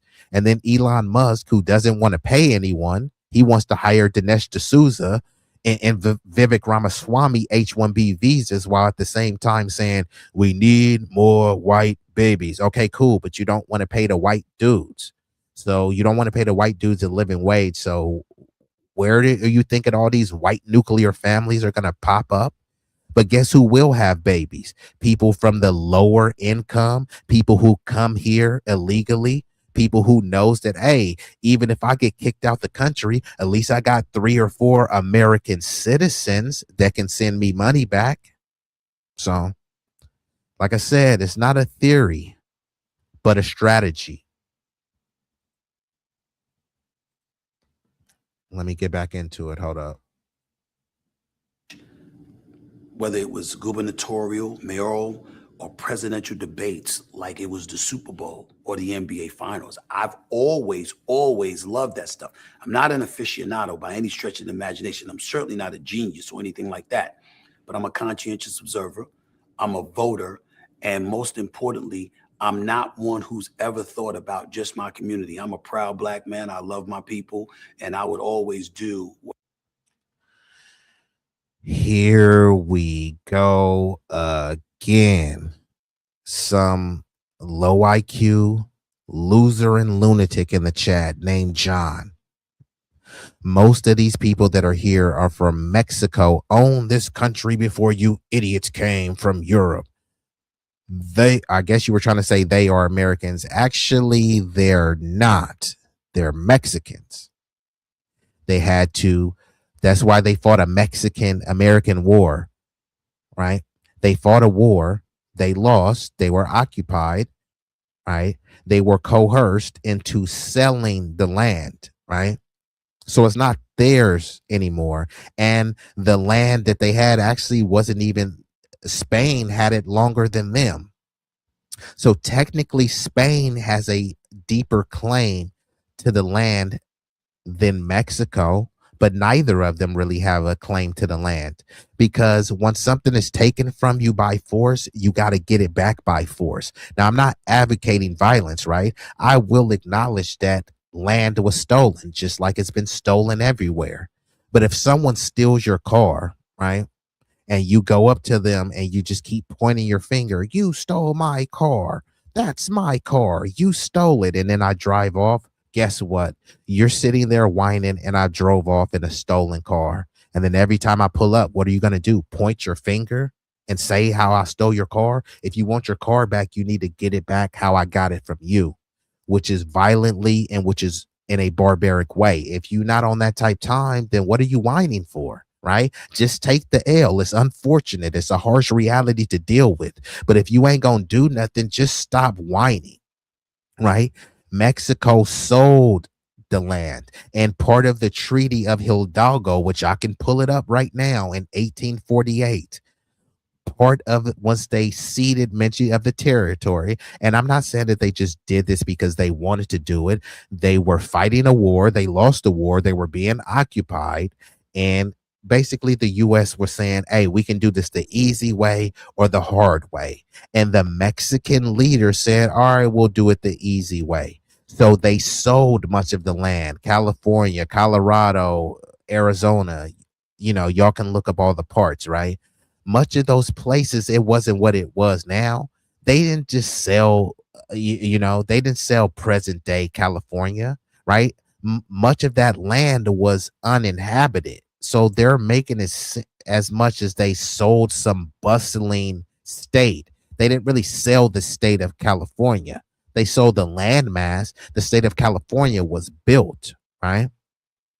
So again, you need to holler at your people in Mexico, right? Why did the Mexican people sell their land? You can't say you sold the land, were paid for the land, and then you say no one's illegal on stolen land that y'all paid for. How was it stolen? Yeah, Spaniards stole the land, and then what? Y'all stole it from them, and then someone came and said, yeah, we could steal it from y'all. How about we just pay you for it? So you were paid. Why didn't your leaders reject that money? And then fine, if all of this used to be Mexico, that means that y'all need to pay back the money that was paid for the land, and we need to run it back. We need to fight another war. Is that what y'all really want? So y'all not trying to pay the money back, and you're not trying to fight another war. Instead, because you believe the land was allegedly stolen, that everyone in the entire planet should come. This land allegedly wasn't stolen from the entire globe. So how is the entire globe invited to come here because you claim it was stolen? This is pretty idiotic. You're calling someone idiotic. This commentary is idiotic. I don't think you really thought this one through. How idiotic and imbecilic could you be? Let's get back into it. So I'm gonna try to play a little bit more, but some of these chats are intriguing and some of them are just kind of low IQ. But I do just want to dismantle and debunk some of the talking points and the chicanery. I'd watch Peter Jennings' World News Tonight. I'd watch Tim Russert and Meet the Press. I watched all of that stuff. I'd watch whether it was gubernatorial, mayoral, or presidential debates like it was the Super Bowl or the NBA Finals. I've always loved that stuff. I'm not an aficionado by any stretch of the imagination. I'm certainly not a genius or anything like that, but I'm a conscientious observer. I'm a voter. And most importantly, I'm not one who's ever thought about just my community. I'm a proud Black man. I love my people, and I would always do what I thought was in the best interest of my community. But in the same breath, I'm a proud American, and I would make sure to look out, to do the best of my ability to look out for everybody and to make sure that. Man, this is so annoying. Yes, America is a continent, which is why I emphasize, for the slow bus riders, and salute to you people that ride the slow bus. This ain't denigration. I just know that I have to speak a little bit more slower for y'all. We're talking about the United States of America, and what people try to do is collapse the content into the United States. There's a reason why it's called the United States of America. Someone from Central America has to immigrate here. They can't just pop up into the US and say, hey, America is a continent. Let me in. No, you have to immigrate here. You're from South America. America is a continent. Let me in. No, you have to immigrate here. You have to go through an immigration database, which means it's different. No one is talking about being on the same continent. We're talking about different state and nationhoods, right? Which is why they have South Korea, North Korea, Japan, China. Asia is a continent, right? But those countries are different. Just because you believe that someone is on the American continent doesn't mean like we're just all the same, living in one big utopia, right? That's not the case. It's differences. So I really don't get what point you're making. Yes, America is a continent. The United States of America is a country. What is hard for you to understand about this? Whites and Hispanics and Asians and everybody in between, Jewish folks, Catholics folks, Christians, non-denominational, I don't care who it is. I would make sure everyone knew I care about America's overall health and well-being. No, they don't care about their own people. And that's the whole thing that people are talking about. They come over here and they talk about U.S. imperialism and the U.S. destabilizing their country, which I am the first one to call that out. We've always been calling it out. We're in the belly of the beast. So we've been probably the only most prominent voices calling out W supremacy and them having their foot on the necks of marginalized groups. However, when you start looking at people in their homeland, so many people come from homelands where they treat the Black people like crap in their homeland. So when they come over here and they're dumped in a Black neighborhood and there's tensions, people try to make it seem like, oh, no, it's just the Blacks causing trouble. No, you brought a bunch of anti-Black people, dumped them in the neighborhood, giving them resources that you said you didn't have. And we're just supposed to go along to get along. The Mexican people are constantly being sold out by the Mexican government. But oftentimes, many people try to blame it. It's colonialism, U.S. imperialism. Yes, that's a factor which should be brought up. All of these systems, all of these dilemmas are able to come to fruition and disenfranchise your country because it's with the complicity of your government. One of the things that they like to say, hey, we helped the slaves, right? And there was an Afro-Indigenous person over there who was one of their first presidents. He fought to free the slaves. And guess what? The Blancos, the Blancomientos, the white Mexicans killed him. So I don't really know why y'all be trying to bring that story up. Look how no one take my word for it. Look it up. There's no race called Mexicans. So there's Black, i.e. Afro-Mexicans living in Mexico. They've been living there since before Mexico was a country. Mexico originated in the 1500s, right? So since even before then, they've had Afro-Mexicans, and they didn't even recognize them until 2015.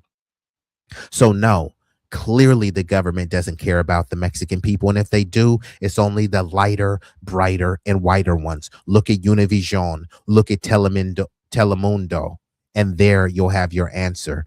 Even right now, when they talk about the cartels, right? What is the Mexican government doing to stop the cartels? Why should they have to holler at another country, the US or any other country, to help them rein in the cartels? But some would say that the cartels are deeply embedded into their government, which would mean that's a culture issue, right? But whose culture is that? Is that Mexican culture, Hispanic, Latino culture? Fair questions to ask. If one random musty, crusty nigga from Chicago does a drive-by, somehow all black people have to speak for it, and that's black culture. You can't even ask, like, hold on, that dude was a Jamaican immigrant. That dude was a nope, he's black. That's black culture. Okay, fine, we gotta hold that. What about when it's a bunch of Hispanic Trinidad people coming over here chopping people up?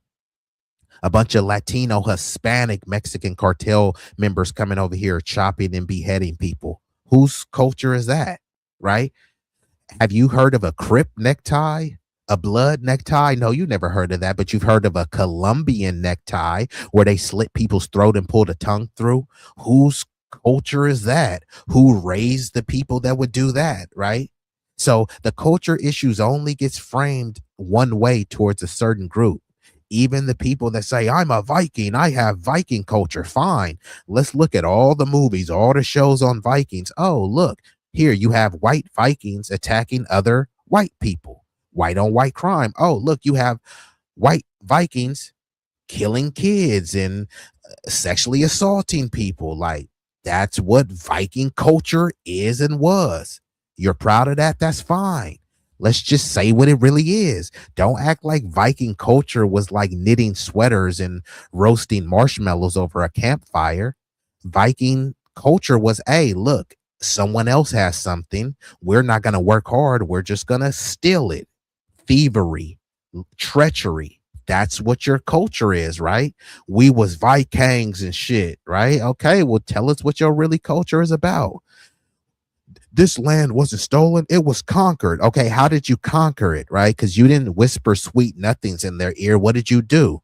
Tell about the beheadings, tell about the castrations, tell about the rapn of kids, women, right? Tell it all, right? I want to hear the gruesome, gory details of how you made this conquest, right? Because it wasn't just singing songs and holding hands. Not one particular group. And I think that that's mandatory in order to be a president of the United States. If you're somebody that just thinks about one group of people, you're not fit for office. And I would never be that person. Never. You're known for your honest, sometimes brutal takes. What's your take? President Trump. Every story starts with an idea, but how you build it changes everything.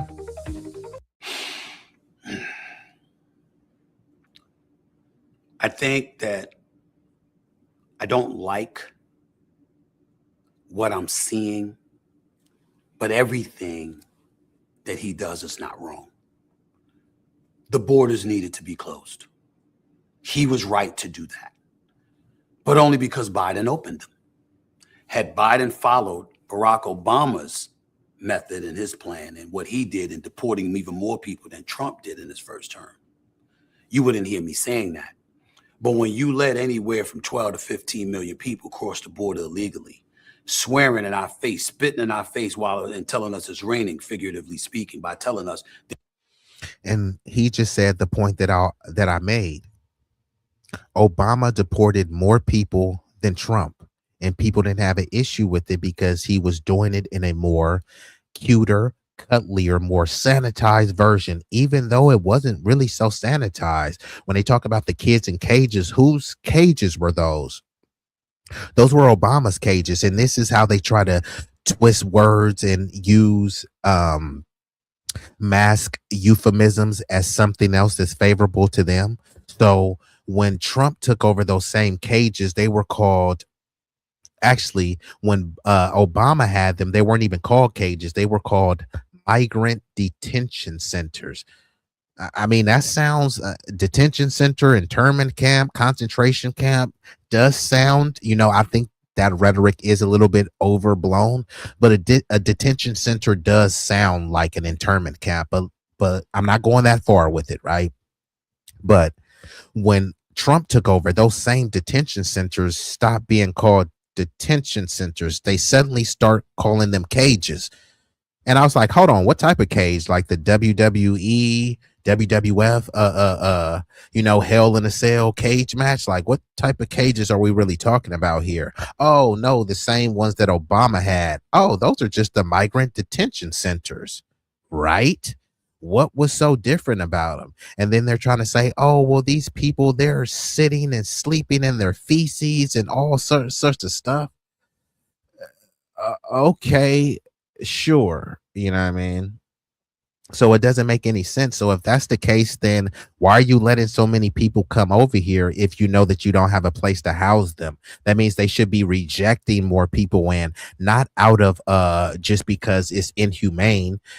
People think it's inhumane to say, hey, look, man, we don't have enough room to house you. Let's try an alternate route. That's considered inhumane. But then allowing millions to come over and then putting them in an inhumane cage or detention center, somehow that's doing them a favor rather than just having them stay in their homeland. I seen someone in the chat earlier talk about how they were paying them to self-deport. If their whole issue is that they're fleeing because of gang violence and economic opportunity and things like that, then hey, have these NGOs help fund them in their homeland so they won't need to come over here. They won't overwhelm the border patrol, and then they won't have to stay in these disgusting, filthy detention centers, right? Saying that is somehow xenophobic, right? So fine, you then let them come over here with the resources that are depleted according to these agencies, and then they're going to be in there eating peanut butter and jelly sandwiches or whatever they give them. And then many of them are saying, no, this is not the food we're used to eating in our homeland. Like, are you fucking kidding me? They said that in New York, a bunch of the food was going to waste because it wasn't appealing to their taste. They were used to eating a certain type of food. Yeah, that was in your homeland. Welcome to America. You know what I mean? So it's a lot of nuance that goes into this stuff. But let's get back into it. Not wrong. The borders needed to be closed. He was right to do that, but only because Biden opened them.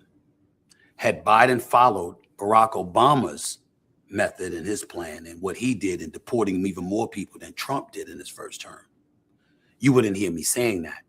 But when you Yes, but both parties are not doing anything about it. Like the Republicans just allow them to come in and say, look at what the Democrats did. Yeah, but it was on your watch. You didn't do anything. And then Trump comes in, act like he's going to be mass deportations, but his numbers are lower than Biden's, lower than Obama's, and maybe even lower than Bush's, right? And Bush, too, who is supposed to be a bastion of conservatism, he was pushing for amnesty and pathway to citizenship. Both parties supported. Trump was saying America first. Then he said Americans are too stupid and he needs 600,000 Chinese students to come over here, right? He's not saying how we're going to empower and enrich 600,000 American students like, man, you guys are too stupid, so we're just going to get them from China, right? And we need the best, right? Not that we're trying to create and produce the best here. We need the best, so we're just going to get them from another country, which I'm all fine with, right? If you want to get that. But then at the same time, if you're doing this brain drain and you're taking the best from these other countries and then turn around and say that country's is a shithole, what is it supposed to be? Imagine you have an NBA team and you want to get here. Let me get Steph Curry from the Warriors. Let me get Giannis from the Bucks. Let me get all the best players from the best team, and then look at that team and say, that team can't compete with us. That team is a shitty team. You took their best player. Won't you leave their best player on the team and just let them thrive? Oh no, we can't have that. The Monroe Doctrine, Powell Doctrine, and all this stuff to say that the U.S. has to maintain a superpower and be the world's police, while they say that we're not really the world's police. Even the whole term, the leader of the free world. How is the world free if there's a leader, right?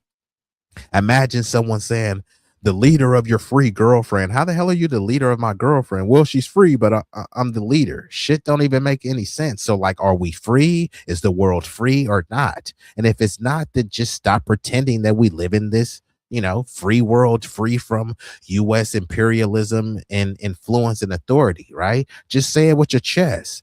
You know what I mean? What could really stop you? You know what I mean? You have the military might and wherewithal. Might makes right, right? But instead, the U.S. likes to push out the Monroe Doctrine and then lie to its citizens when its citizens just read back what you guys have written. Like, you guys have etched this into law, etched this into societal psyche. And then when we call it out, it's just like, oh, no, you're being woke and all this stuff, right? I mean, how is this any different than Orwell, what they say, Orwellian 1984? And shout out to Cortez. Let's get back into it. You let anywhere from 12 to 15 million people cross the border illegally. What I'm seeing, but everything that he does is not wrong. The borders needed to be closed. He was right to do that, but only because Biden opened them. Had Biden followed Barack Obama's method and his plan and what he did in and I'm gonna play it a little bit more, but this was a good comment. I tell people this all the time. They always say, hey, I'm leaving my country because of big bad US imperialism. They destabilize my country, which I'm not really being condescending when I say that. The US is constantly meddling in these other countries, coup d'etats and putting up puppet leaders, which I am vehemently against. But it is a bit rich and contradictory to say that the US is this big bad boogeyman, but you want to go and be up under the thumb, the boot, the teat of the big bad boogeyman instead of stand and fighting in your homeland. You rather flee than fight. I get it. It's rough, but if you're going to come over here, this is where people say, just shut up and keep your head down, because nobody wants to hear you wag your finger or try to give advice and critiques to people who actually did stay here. My people have always been under subjugation, enslavement, Jim Crow, black codes, debt peonage, sharecropping, eminent domain, these medical experiments. I can go on and on, but our homeland is here. We fought to build here, so we're going to stay here. Of course, we don't always like how we're treated, but we fight to change the conditions. The only reason why the conditions change minimally, slowly, periodically is because we fight for it. Many of these people come from homelands. They get mad at Trump for calling their homeland a shithole, but then they come over here to America and say, yeah, I fled that shithole. So you agree with Trump. Trump is racist. Why? For calling your homeland a shithole, but you agree with him that it's a shithole, right? So, yeah, he is racist, but not for calling your homeland a shithole because you agree with it. And who's making it a shithole? America is contributing to it, but it's also your corrupt leaders in your homeland.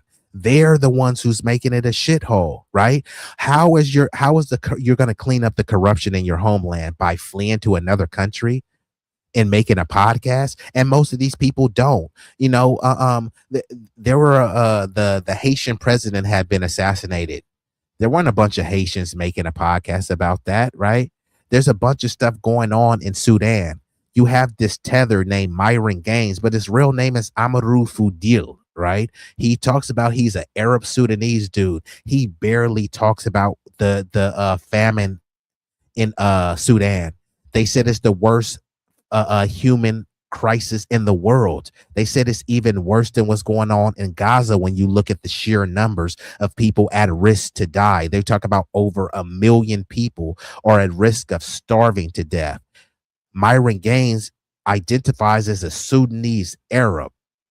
Instead of talking about that, he's over here talking about what Black Americans are doing, right?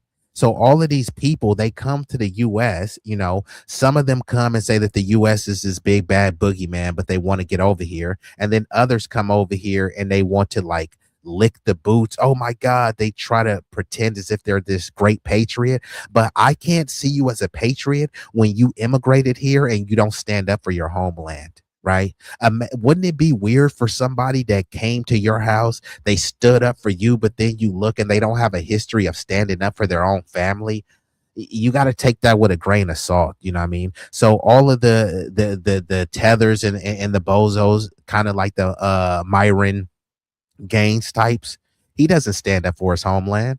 You're not American, dude. You're Sudanese American, right? That's the hyphen that people want to drop, but nah, there need to be more hyphens so we can know exactly who we're dealing with. If America is so racist and so bad, then why the hell are you here? And not only that, I agree, America is racist. Not everyone in America is racist, but it's based on racist ideals and is systemically entrenched in the country.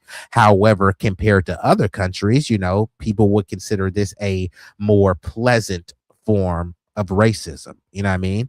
So people will say on one hand, everyone's racist, which is not true. But then if everyone is racist, then you're admitting that you believe that this country is founded and promulgated on racist ideals, you know? So let's get back into the video.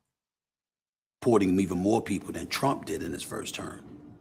You wouldn't hear me saying that I don't like what I'm seeing, but everything that he does is not wrong. The borders needed to be closed. He was right to do that, but only because Biden opened them. Had Biden followed Barack Obama's method and his plan and what he did in deporting even more people than Trump did in his first term, you wouldn't hear me saying that. But when you let anywhere from 12 to 15 million people cross the border illegally, swearing in our face, spitting in our face and telling us it's raining. And this is the whole thing too, because many of the MAGA maniacs, this is why they like to frame crime, and crime is out of control. Crime is the lowest it's been in decades. So crime is steadily on the decline, but every year they're whining about crime. What do they say to you, right? Yeah, we subjugated the blacks, but you niggers don't need reparations. You can't throw money at the problem. But somehow when it comes to crime, they keep asking to throw money at the problem. Why? You guys are failing. Why would we throw more money at the problem? Every year, what are the cops begging with their hands out? We need more money. Why? You guys got robot dogs. You got drones, shotguns, AKs, M16s. You got tanks.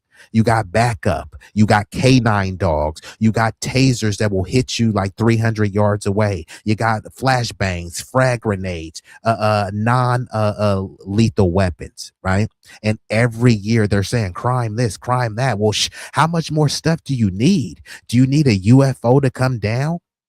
Every year they want more money, but they get more money every year, but they're not stopping crime. Cops don't even stop crime, especially in a bad neighborhood. That's where they should be stopping the most crime, yet they're not stopping any crime.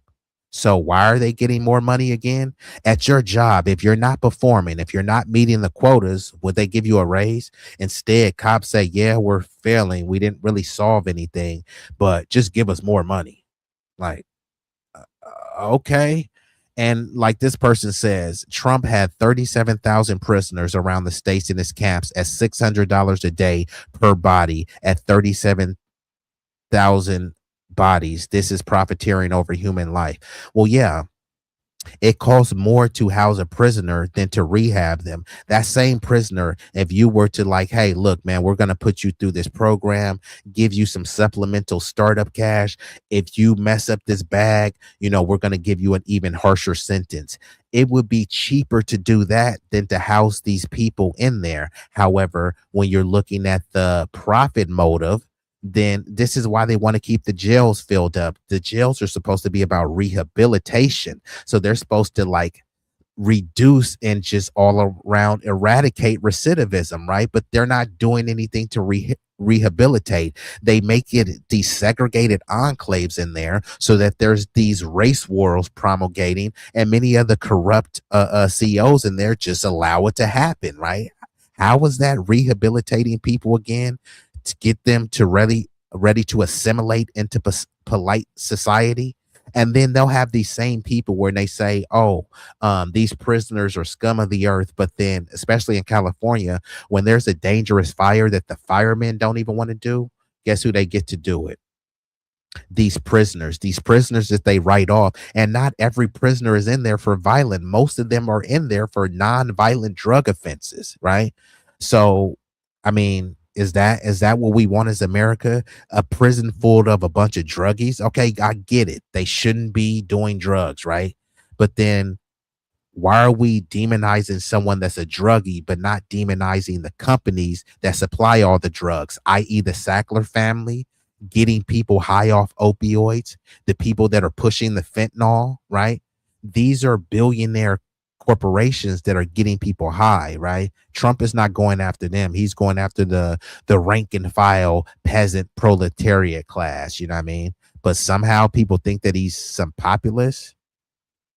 Okay. Figuratively speaking, by telling us there was no border crisis when clearly there was. Emergency efforts were necessary. Now, do I like what I'm seeing in the streets of America in terms of ICE grabbing people up, snatching people off the streets, detaining folks? No, I do not. Do I like them saying, hey, we're going after the criminals, and come to find out your definition of criminals is anybody who crossed the border illegally, as opposed to the impression you gave us that these was real bona fide criminals that was doing harm to American citizens. No, I don't like that either. And there would be some modifications that took place, but make no mistake about it, we wouldn't have a border crisis under my watch. Hell no. We wouldn't have this crime that exists in the streets of New York. You wouldn't hear about me saying defund the police. We ain't defunding any police. I'm calling 911 when there's a problem. I know you're calling 911 when there's a problem. I'll be damned if I'm going to have less police officers out there. There's going to be more. That's me. I would focus on a flourishing economy and making sure we did everything we could, because I believe when you have something to lose, you know how to behave. When you have something to lose, you know how to behave. If you have nothing, you have nothing to lose. And as a result, you're More buzzwords and bumper stickers. What the hell is he talking about? He's saying a bunch of words. No, the border wouldn't be open on my watch. No, the crime wouldn't be rampant on my watch. I'm not going to defund the police. So once again, the crime every year, every president, don't they run on crime? Since every president runs on stopping crime, crime is at its lowest levels, but then they're still saying, I'm going to run on stopping crime, but crime is being stopped, right? No, it's not being stopped enough. Okay, so how do you fix that? Oh, we need more money and more cops. All right, cool. So what exactly are they doing? Just walking around? Right, because what exactly are these cops doing to stop crime? They never say that. All they say is that they're going to get more cops on the payroll to drive around. So it's really more cops giving traffic tickets, because even when they hire more cops the very next year, oh, we have an issue with crime. Okay, what y'all need? More money and more cops. Okay, now you'll have more money and more cops. Oh my God, the crime. It's like, God damn, like, are you guys doing anything except whining about crime? Let's get back into it. And this video is almost over, and then I'll transition into my next story. Is voter ID law racist? willing to tear down anything, even if it's America, because you feel betrayed by a country that's supposed to be looking out for you and positioning you to thrive instead of wallow in misery and suffering. So, of course, I would pay attention to the economy. I would pay attention to all of those things. But I think in the end, when I look to answer your question directly about President Trump, everything he does is not wrong. But a lot of things he's done is not right. I don't know about the tariff wars. Okay, I think ICE and their behavior is excessive. Are you looking out for small businesses in this country? That makes up a chunk of our economy. How much have you been patting your own damn wallets? How many deals overseas are you gonna make? We get these pledges. Where's the proof? Is the money coming? Is it really gonna stir the economy the way you say it will? Why hasn't the war in Russia, between Russia and Ukraine, been resolved yet? You said you resolve it on day one. That hasn't happened. So there's a lot to complain about when it comes to him. I just don't believe that the way to go about addressing it is denigrating and excoriating our commander in chief when he's the one that 77 million plus people voted for to represent the United States of America. I think it's counterproductive, and I think ultimately it works against us. You come out of a tradition of sportscasters going back to Howard Cosell. Do you think about him sometimes? And all the time, because I idolized him. The two people that I idolized most in the world of sports was Howard Cosell and Bryant Gumbel. And one of the great, great blessings that I have in my life right now is that Brian Gumble is one of the people I communicate with. Because whatever it is that I want to do, whatever it is that I have done, he was a strong, strong source of inspiration because of his brilliance and his versatility. Whatever it was in the world of broadcasting that you needed to be done, Brian Gumble could do it. And he did it with the gold standard label attached to it. I revere that man. I think that he is one of the greatest who have ever touched this industry. And it is an absolute honor and a privilege anytime I get a text message from him saying, "What's up, young brother? How you doing?" I love that man, and I love what he's done for this industry. And to me, it is not said enough. He did NFL, he did the NBC Today, he did, so many different things. He did HBO with Real Sports. He is a gold standard if ever there was one. And the fact that he is fond of me gives me reason to believe that I'm doing something right, because I know what a standard bearer he is. And him and Howard Cosell were the two people that I idolized most growing up. You're having so much fun with sports. I do wonder if you get.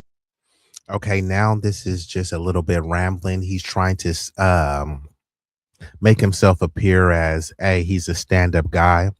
So I'm just going to pull this down and I'm going to bring up the next story. Just give me uno momento.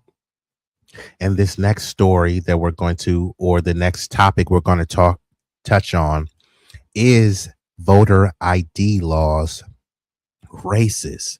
So it appears that the majority of the country agrees with voter ID laws, and this is across various racial and ethnic backgrounds. So I'm going to go ahead and pull this video up. Just give me one moment. And the first video that I will be reacting to is from the Honorable Tariq Nasheed. This is on his channel called Tariq Radio. And this one is titled, "Why Do So Many Black Americans Support Trump's SAVE Act?" So we'll get into it and we'll break it down. And y'all in the chat, let me know. Do y'all support? Now, the SAVE Act, I'm sure they may have some poison pills in there that may need to get sorted out. But in general, do y'all support voter ID laws, or is that racist to even ask? Because they just keep using black people. Oh, first, let me show this video. Hold on. Let me show this video first. And then I'll get into Tariq's commentary, because they asked this black representative, who I believe is some sort of Jamaican tether or Caribbean tether. And they're saying, hey, CNN did polling and said that an overwhelmingly majority of black people support voter ID law. 76% is the number that they said. And then she's saying, oh, yeah, well, I don't believe it. Well, no. Then she said, no, the numbers are legit. And then she just goes and says, I don't agree with it. These are the same people talking about they're fighting for democracy. Democracy is majority rule, right? So if the majority of us are saying, yeah, voter ID, yeah, we don't think that's racist, we have IDs. Then they're trying to say, well, black people are disproportionately low income, but yeah, the majority of us are not. They say what the poverty rate is allegedly like 17%. So that would mean 83% is not impoverished, right? So they try to push this whole thing like, oh, look, we see you black people. We know that you've been marginalized, right? So we don't even know if you guys have an ID, but we want you to vote. So, how about we don't even have no IDs at all? Just scrap the IDs and, just anyone could vote, because it's a human right and your ancestors fought and died for you to vote. They didn't fight and die for me to vote against voter ID laws. What the hell are these people talking about? Let me play this video before I get into it. Racist. Could you just explain that further? Because 76% of Black Americans support the SAVE Act, according to CNN. Is that correct? Yeah. Well, we find it racist because At the end of the day, it's targeting Black communities with a cost burden. We've been through this historically, right? Where we've been prohibited from voting because we didn't know how many bubbles were in a soap bar. And so this is just a new iteration of that. And we're very focused on defeating it. But if 76% of Black Americans support That- voter ID, then I don't believe that 76%. CNN reported it. Well, that's Check out the possible. polls. That's possible. Okay. But I do not agree with it. Okay, hold on, man. Okay, this dude. Okay, so y'all heard what she said. She said she doesn't agree with it. It's not about what you agree with. The majority of Black communities said no. Voter ID law is not racist. We got ID. Hey, not a big deal. The majority of American voters don't usually agree on anything in unison, but they do agree that voter ID law is not racist. But here you have the Democrats framing it as it's going to hurt Black people. The Democrats, neither party cares about Black people, especially the Democrats. So even if it was going to hurt Black people, the Democrats wouldn't do anything about it. They never do anything about anything that hurts us. They'll say, oh, look how the Black people are being hurt. Look what happened to the Black people. So in order to process and rectify how Black people were mistreated, we're going to flood the border with immigrants. That should help the Black people, surely, right? Yeah, Black people were marginalized, and the way we're going to help them is by giving money to Asians. That will help the Black community, right? So we're going to get into this video. This is going to be Tariq Nasheed giving his commentary on why do so many Black Americans support the SAVE Act. Hey, man. Hello. Man. We got a tax in your eyes, man. This is him on TikTok doing some battles. So various random people pop up on TikTok to do the battle. So I'm fast forwarding that into his commentary. Oh, she was cool. Yeah, she wasn't rude. So she's cool, but the cake soap was caking. And at least she admitted she had that wig was wigging. She had a wig on. I said, we got to talk for a minute. Yeah, and the knuckles, that's what we saw, them knuckles. Yeah. Yeah. And she was cool. She was cool. We got to do a battle, ladies and gentlemen. It was, what was that? It was this congresswoman, this representative, this politician. She's Caribbean. And it was a reporter ran up to her because this politician, this Black politician from the Caribbean, I can't think of her name right now, but they were really pushing against the SAVE Act. You know, the SAVE Act is basically where they're going to require you to have an ID. You got to have an ID to vote. You got to have an ID to vote. That's going to stop a lot of the illegals from coming over voting. And Yvette Clarke, yes, Yvette Clarke. Yeah, so they ran up on her and they let her know, yeah, Yvette Clarke, you guys are protesting against the SAVE Act. And, you know, this Yvette Clarke was running around saying it was racist. Oh, that's going to stop Black people from voting because Black people got to get ID. We don't be having IDs and all that bullshit. And then this reporter had some receipts like, hey, CNN did a poll and they said, how is this voter suppression? And the thing is, the Democrats don't care about voter suppression.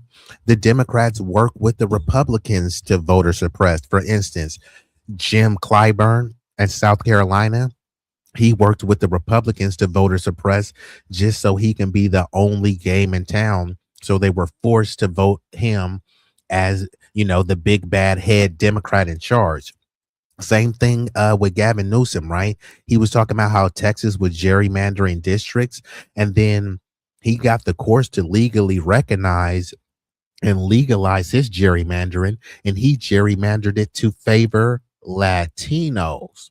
So by him favoring Latinos, he's suppressing other people, right? Clearly the Black votes, they're saying, Blacks, we don't care about you niggas. So the Democrats work to voter suppress the Black people because they're saying, yeah, we want to move on and we want the Latinos to be our new constituency, right? Which is why both parties are constantly pandering towards them, But many Latinos, when they want to get over to the border or get their people over here, they vote Democrat. Once they get settled in, they start voting Republican. They turn into the Miami Cubans, the lighter, whiter Cubans in Miami.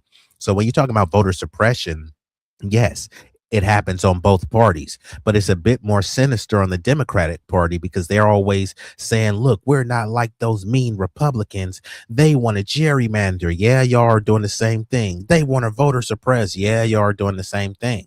They voter suppress the black people in favor of other people, which is why they use goofy terms like people of color, because it's supposed to make you think about black people, but they use that so you think about black people, and then they use all these other groups as a buffer group to pass their agenda. Look at what's happening to black people. Black pain, black civil rights leader said this, black. Okay, now we're time to dole out some resources. And then no one says the word black. They start saying people of color. And then when you start looking in there, it's a bunch of people that could almost pass for white claiming they're a person of color. So when the resources get doled out, guess who's at the bottom of the person of color stratification system? Guess who's at the bottom of the marginalized, overlooked group minority status, right? So both parties voter suppress. Let's get back into it.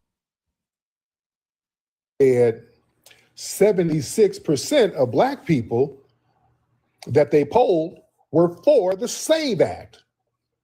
And she's like, oh, no, I don't believe that. I don't believe it. No. She showed it, like, yeah, it's the majority of black people are for that. Oh, then she started babbling.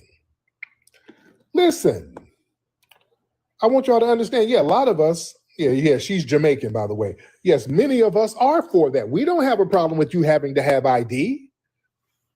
We don't have a problem with that. Listen, foundational Black Americans, we're tired of being treated like we're incapable adults.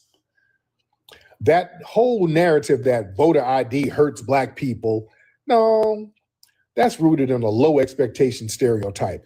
Listen, most black adults, most foundational Black Americans, we've had IDs. We've always had IDs. Well, they did something like this in Atlanta where they were talking about how Kemp and other Republicans were gerrymandering the districts to disenfranchise black voters, which they were doing that. However, there ended up being a record turnout. So yes, the obstacles are always going to be against us, but if you want to vote, then there's going to be ways, there's going to be hurdles, but there's going to be ways to overcome those hurdles. So yeah, when these big bad voter ID laws were implemented in places like Georgia, there was record turnout, especially among blacks. So it appears we do have IDs after all.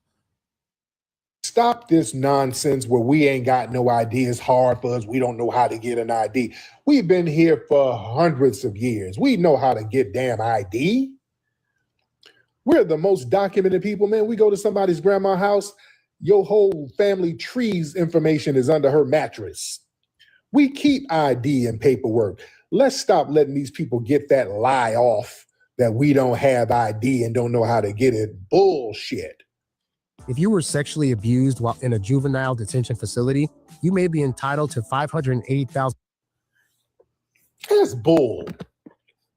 Man, we need ID to work. That is bull, especially since we live in these racially ethnic enclaves. So most black people live around black people. How many black people do you really know that don't have ID? Especially if you kicking it with the fellas, y'all go to the club, y'all all have ID. You go to the gun range, you have ID. I mean, why is having an ID such a big deal? Like someone said in the chat, you know, if you want to get hookah, if you want to go get a bottle of Hennessy, what is more important? Getting a bottle of Hennessy or voting for what they would say the leader of the free world, right? You don't need an ID to vote for the leader of the free world, but you do need an ID to get a fifth of Hennessy. I mean, what are we really talking about here?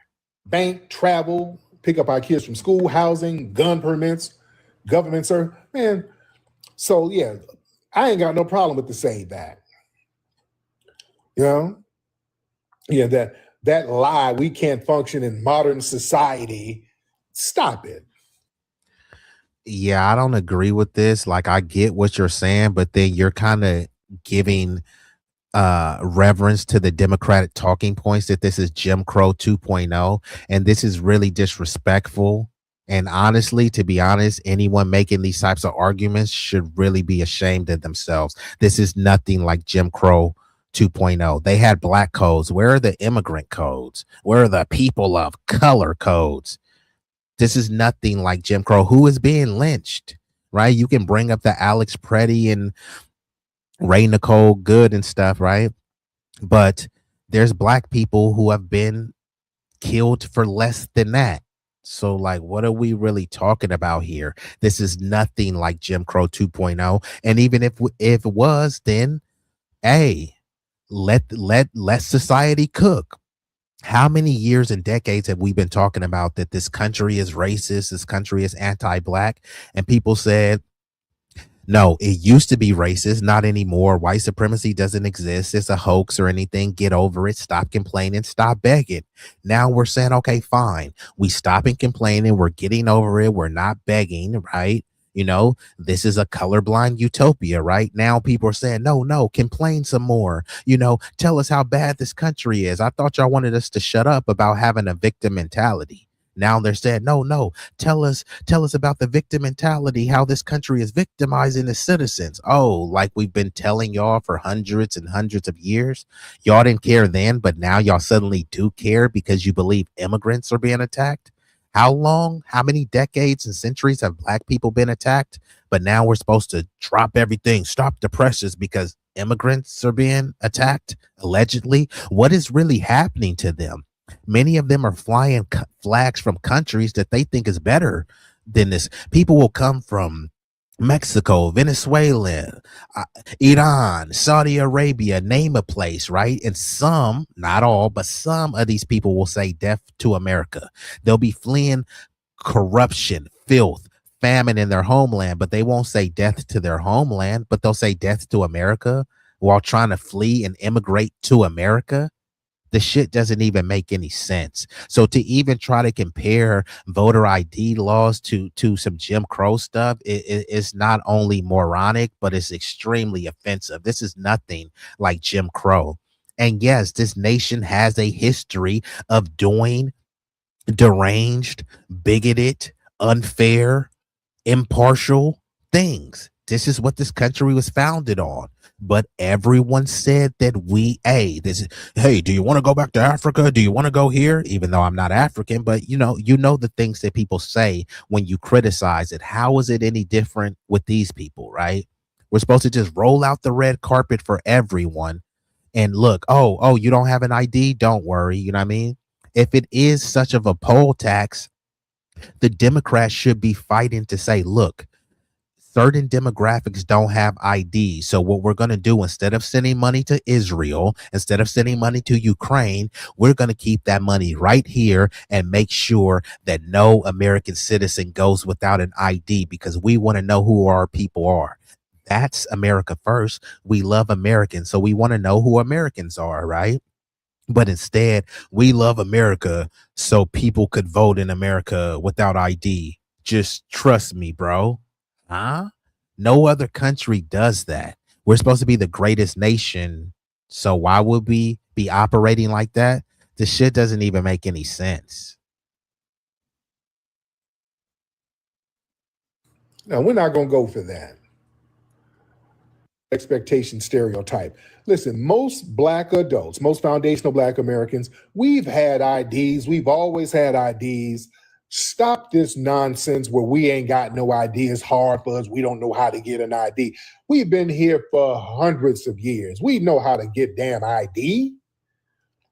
We're the most documented people, man. We go to somebody's grandma's house, your whole family tree's information is under her mattress.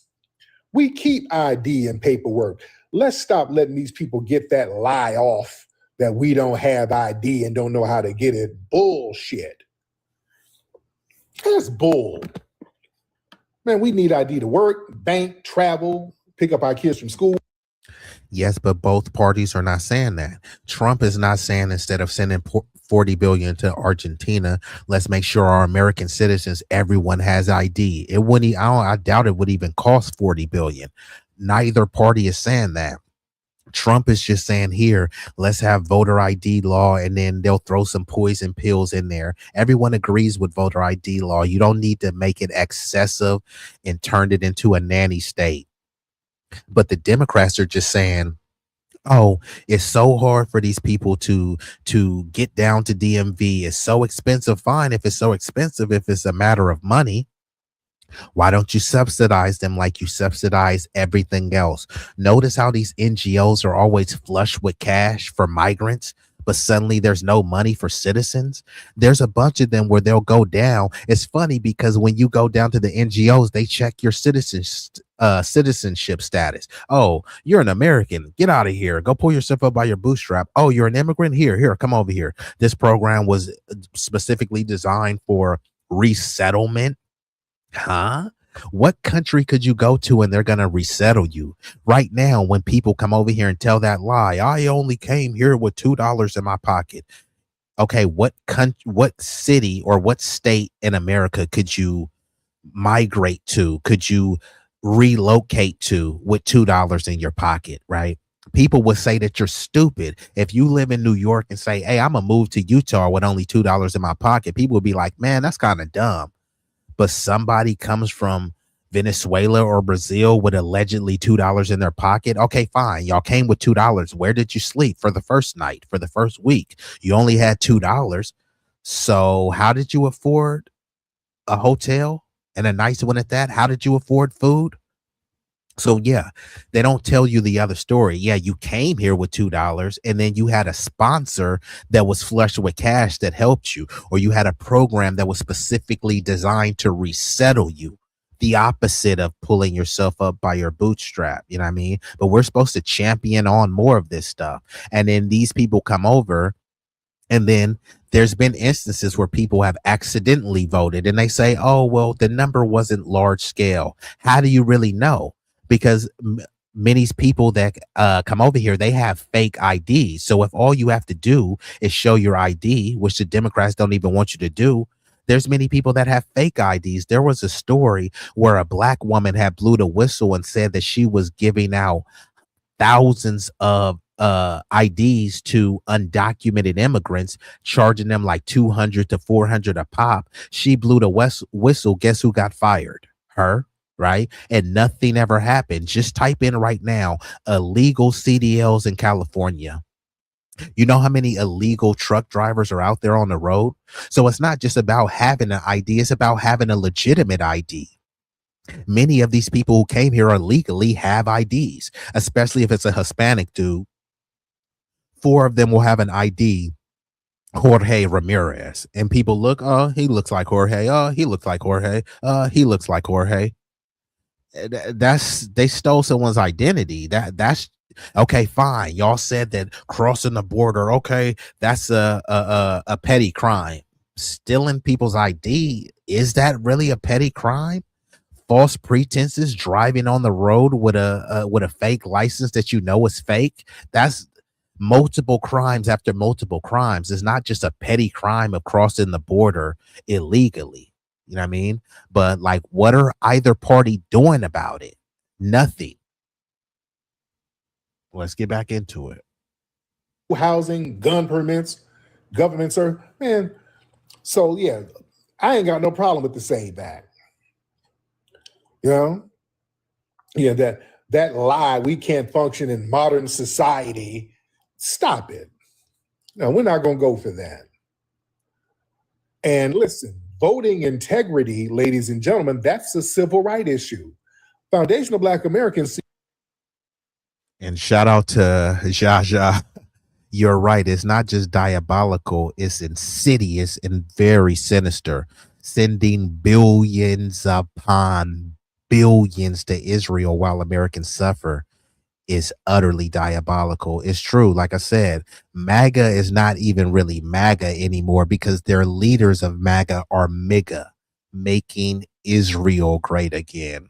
That's what it's really about. We fought and bled and died for the right to vote. We did. and we want to protect that vote from her mattress. We keep ID and paperwork. Let's stop letting these people get that lie off that we don't have ID and don't know how to get it. Bullshit. That's bull. Man, we need ID to work, bank, travel, pick up our kids from school, housing, gun permits, government service. Man, so yeah, I ain't got no problem with the SAVE Act. You know? Yeah, that lie, we can't function in modern society. Stop it. No, we're not going to go for that. And listen, voting integrity, ladies and gentlemen, that's a civil right issue. Foundational Black Americans, see, we fought and bled and died for the right to vote. We did. And we want to protect that vote from dilution. We don't want people to come diluted. We didn't fight and do all that for some weirdo to pop over here illegally voting and then doing some janky shit against us. We don't want to do all that and then somebody just hop over a border and then they can just vote after all those shit we went through. No. We want to protect the legitimacy of a hard-won right. And we want to make sure that our political voice isn't weakened by frauds or loopholes. You understand? We don't want that.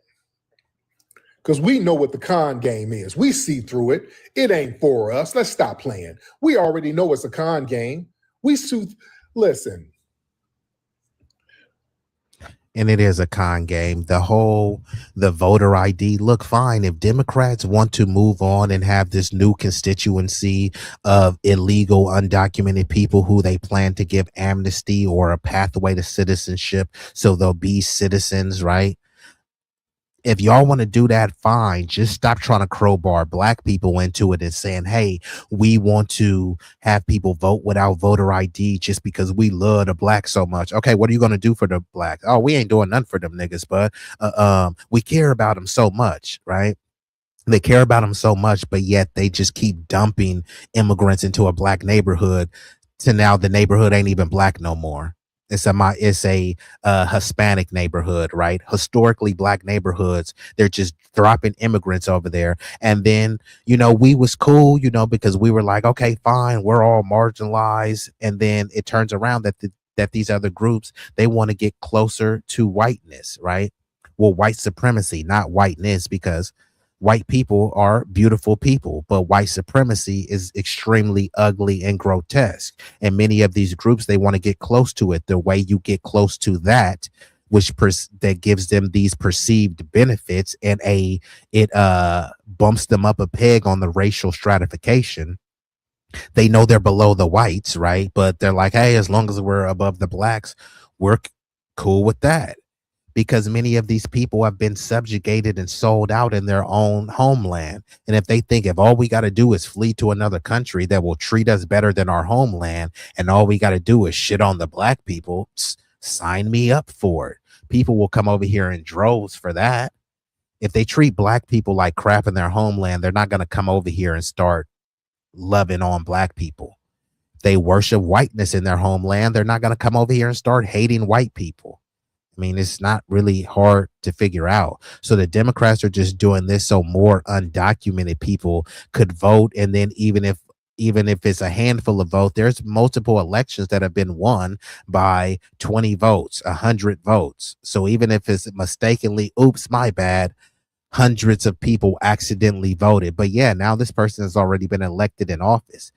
It wouldn't seem far-fetched for people, hundreds or thousands of people, to accidentally vote when they've opened the border to millions, right? Tens of thousands of people illegally voting would be a drop in the bucket compared to a population of 20-30 million undocumented. It could easily slip through the cracks. It could slip through the cracks even easier if you don't require ID. And even if you do require ID, like I said, there's been many fraudulent identifications handed out to people. So there should be a way to make it more secure. I think all you should need is an ID. You should need a blood sample and birth certificate, and they got to do a cavity search for you to vote. I don't agree with all that stuff. However, they do need to make it more secure so that when they're giving the ID that they ensure that this person is a citizen. And if they're not a citizen, still give them ID. Give them a non-citizen ID. Everyone should have ID. Both parties should be pushing for this. They already do it with the teenagers or minors, right? If they have an ID, their ID looks a little bit different. I think it's like a vertical ID to let you know that this person might not be of age just yet. Make another ID for citizens, right? No one says that if they have a non-citizen ID that they should be demonized, ridiculed, and denigrated. No, it just will be a way to distinguish and determine who's really here. I mean, why is that such an issue, right? Because these people are, model minorities. They're not committing any crime. So why would you not want to be identified? You're not a citizen. So now we're just saying that that's on paper. If you're a temporary protected status, let's put that, have a temporary protected status ID. Let's just not have any ID at all and then say, oh, but they pick fruit. Okay, cool. I want to see the ID of the person that's picking my fruit. Is that too much to ask? Let's get back into it. Over here illegally voting and then doing some janky shit against us. We don't want to do all that and then somebody just hop over a border and then they can just vote after all those shit we went through. No. We want to protect the legitimacy of a hard-won right. And we want to make sure that our political voice isn't weakened by frauds or loopholes. You understand? We don't want that. Because we know what the con game is. We see through it. It ain't for us. Let's stop playing. We already know it's a con game. Listen. We understand. So this is kind of an argument for voter ID because Brian says there is so little voter fraud committed by people that are not citizens. It's like under 20 people in the past 50 years. I doubt that is that low. And then also, if they're not checking for it, the numbers could have been astronomical, but they weren't checking for it. So you really don't know what the true number is. But I'll take it at face value and say that this number is accurate. It's only been 20 people in the past 50 years. For me, that's 20 too much. But if you're saying it's not a widespread issue, then what is the issue with voter ID? So if you're saying right now there's no voter ID laws and there's barely any fraud committed, so if they pass a voter ID law, what will change? Barely any fraud will be committed, right? There's no fraud barely being committed now, according to you. And then if they pass voter ID law, fraud will barely be committed. So what is your issue again? And that unchecked systems invite abuse. If a voting system don't verify citizenship or identity, that opens the door for a lot of non-citizens to come in and influence elections directly or indirectly. And while I do agree there are some poison pills and some kind of disingenuous things being put into the SAVE Act, this comment is a bit disingenuous as well when you're saying they want to limit women's ability to vote, because you're broadly saying women as if this just is a blanket, this is blanketly applicable to all women, but it's a specific demographic of women. And instead of saying, hey, look, the SAVE Act is going to prevent that, why aren't the Democrats doing anything? Because they try to say, oh, what about the women who changed their last name and all this other stuff? Why aren't they proposing something to make it easier for those women to have accurate documentation? Instead, you're saying they don't have accurate documentation, so they don't really need ID laws. No, they don't have accurate documentation. And as Democrats who really believe in democracy and the power of voting, we're going to help these people get the correct documentation. Why the Democrats are not saying that? All they're saying is the women don't have correct documentation. What are you going to do about it? Vote against the SAVE Act. Okay. Why won't the Democrats present a voter ID law that takes that out? Present a voter ID law, since the majority of the American people agree with it. Take out the voter ID law and then say, hey, we're also going to help people who are disenfranchised get ID so that more people have accessibility to voting. They try to say voting is a human right. Okay, so why aren't you putting forth the resources to ensure that everyone enjoys the benefits of that human rights? Instead, they send billions and billions to Israel, who gives their health care for people free. People in Israel get billions in healthcare for free. Meanwhile, we're saying, we want people to vote. It's just some people don't have IDs. How about we stop sending billions and make sure everyone here has an ID? Even if someone came here illegally, right?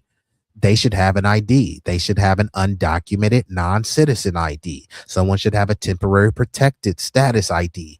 We're the greatest nation on earth, right? But we can't figure out how to give people IDs. Doesn't even make sense. Let's get back into it. That vote from dilution. We don't want people to come diluted. We didn't fight and do all that for some weirdo to pop over here illegally voting and then doing some janky shit against us. We don't want to do all that and then somebody just hop over a border and then they can just vote after all those shit we went through. No. We want to protect the legitimacy of a hard-won right. And we want to make sure that our political voice isn't weakened by frauds or loopholes. You understand? We don't want that. So Brian says the SAVE Act isn't going to help anybody. Well, it's not going to hurt anybody either, right? Since you said fraud is barely going on, it's not going to help anyone. And the SAVE Act isn't going to hurt anyone. So there shouldn't be this much hoopla about passing it, right? Because we know what the con game is. We see through it. It ain't for us. Let's stop playing. We already know it's a con game. Listen, we understand that unchecked systems invite abuse. Yeah, and I think the number is growing. It might be about 17 now that does not require voter ID. And people were saying, no, just trust me, bro. No scams are going on. How do you know? And then you ask them, like, how are you keeping track of these people? And then they say people could vote or participate regardless of citizenship status. So then when you try to ask them for specific numbers, they don't have the numbers because they were just letting people vote and participate regardless of citizenship status. Now, this isn't happening everywhere, but they want to normalize it and desensitize you to it so that this just becomes, very prevalent around the entire country. I don't know why ID is such a bad thing. All of the people that push the no one's illegal on stolen land, for the immigrants that they say that, to kind of like pander to, if you look at these people, their homelands have strict border policies, right? Could you go to Israel and say, hey, Israel, America is your greatest ally. Plus, you guys stole this land from Palestine, and no one's illegal on stolen land. Do you think Bibi Netanyahu is going to let you waltz right into Israel if you say that? If you go to any of these places that are supposed to be our allies, right? Ukraine is supposed to be an ally. Now they're getting decimated by Russians right now, but Ukraine, parts of Ukraine is being stolen. So no one should be illegal on that stolen land, right? So if I waltz over to Ukraine, is Zelensky going to welcome me in because I'm a U.S. ally? His land is being stolen. No one could possibly be illegal on stolen Ukrainian land, can they? Or does that only just apply to America? And will I be able to waltz over there without no ID? If no one's illegal on stolen land, why would I need ID? Doesn't matter if I'm illegal. I don't need ID. This is stolen land, right? Let's get back into it. If a voter didn't fight and do all that for some weirdo to pop over here illegally voting and then doing some janky shit against us, we don't want to do all that and then somebody just hop over a border and then they can just vote after all those shit we went through. No. We want to protect the legitimacy of a hard-won right. And we want to make sure that our political voice isn't weakened by frauds or loopholes. You understand?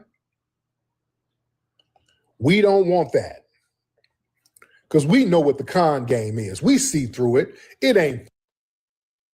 Honestly, I'm gonna have to do a topic and touch on this a little bit more. And then she says black lawfully and spiritually mean dead, so that's how they treat us, and we ignorantly call ourselves that stupid shit. Well, call yourself whatever you want. Right now they're calling you African American. Go call yourself that. If you believe you're indigenous, go call yourself that. Emperor Lee, right? You think that you're so smart. What is stopping you from calling yourself that, right? And just because that's what they deemed, see, black doesn't lawfully mean that to me. Black doesn't spiritually mean that to me. All you're saying is you're giving them power over the word black, right? Native Americans didn't call themselves Native American. There's no race called Native American. There's no race called indigenous. They were rejecting being called Native American. And then after centuries and they assimilated, they say, you know what? Fuck it, we're Native American. You know what I mean? So when you're talking about black, definitions change and switch, right? Call yourself whatever you want to call yourself. There's no gun to your head forcing you to be called that. So like you said, if we want to call ourselves that, it's not ignorant. We said, say it loud, I'm black and I'm proud. We didn't say it loud, I'm black and I'm spiritually dead.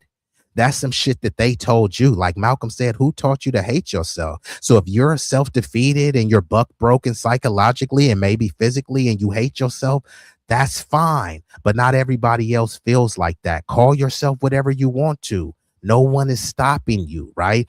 Galvanize the people that are calling themselves the same thing as you. Don't try to wag your fingers at people that choose to call themselves black, right? Because based on the definition, what does white mean, right? Angelic and pure and all this other type of stuff. But these same people have a history of barbarism, slaughter, mass mayhem, Holocaust, genocidal proclivities. There's nothing pure and angelic about that. So how much does the words really mean, right? Spiritually, that word is white is supposed to be the purest of stuff. And then you look at a bunch of white people committing white on white slaughter towards each other. What is pure about that?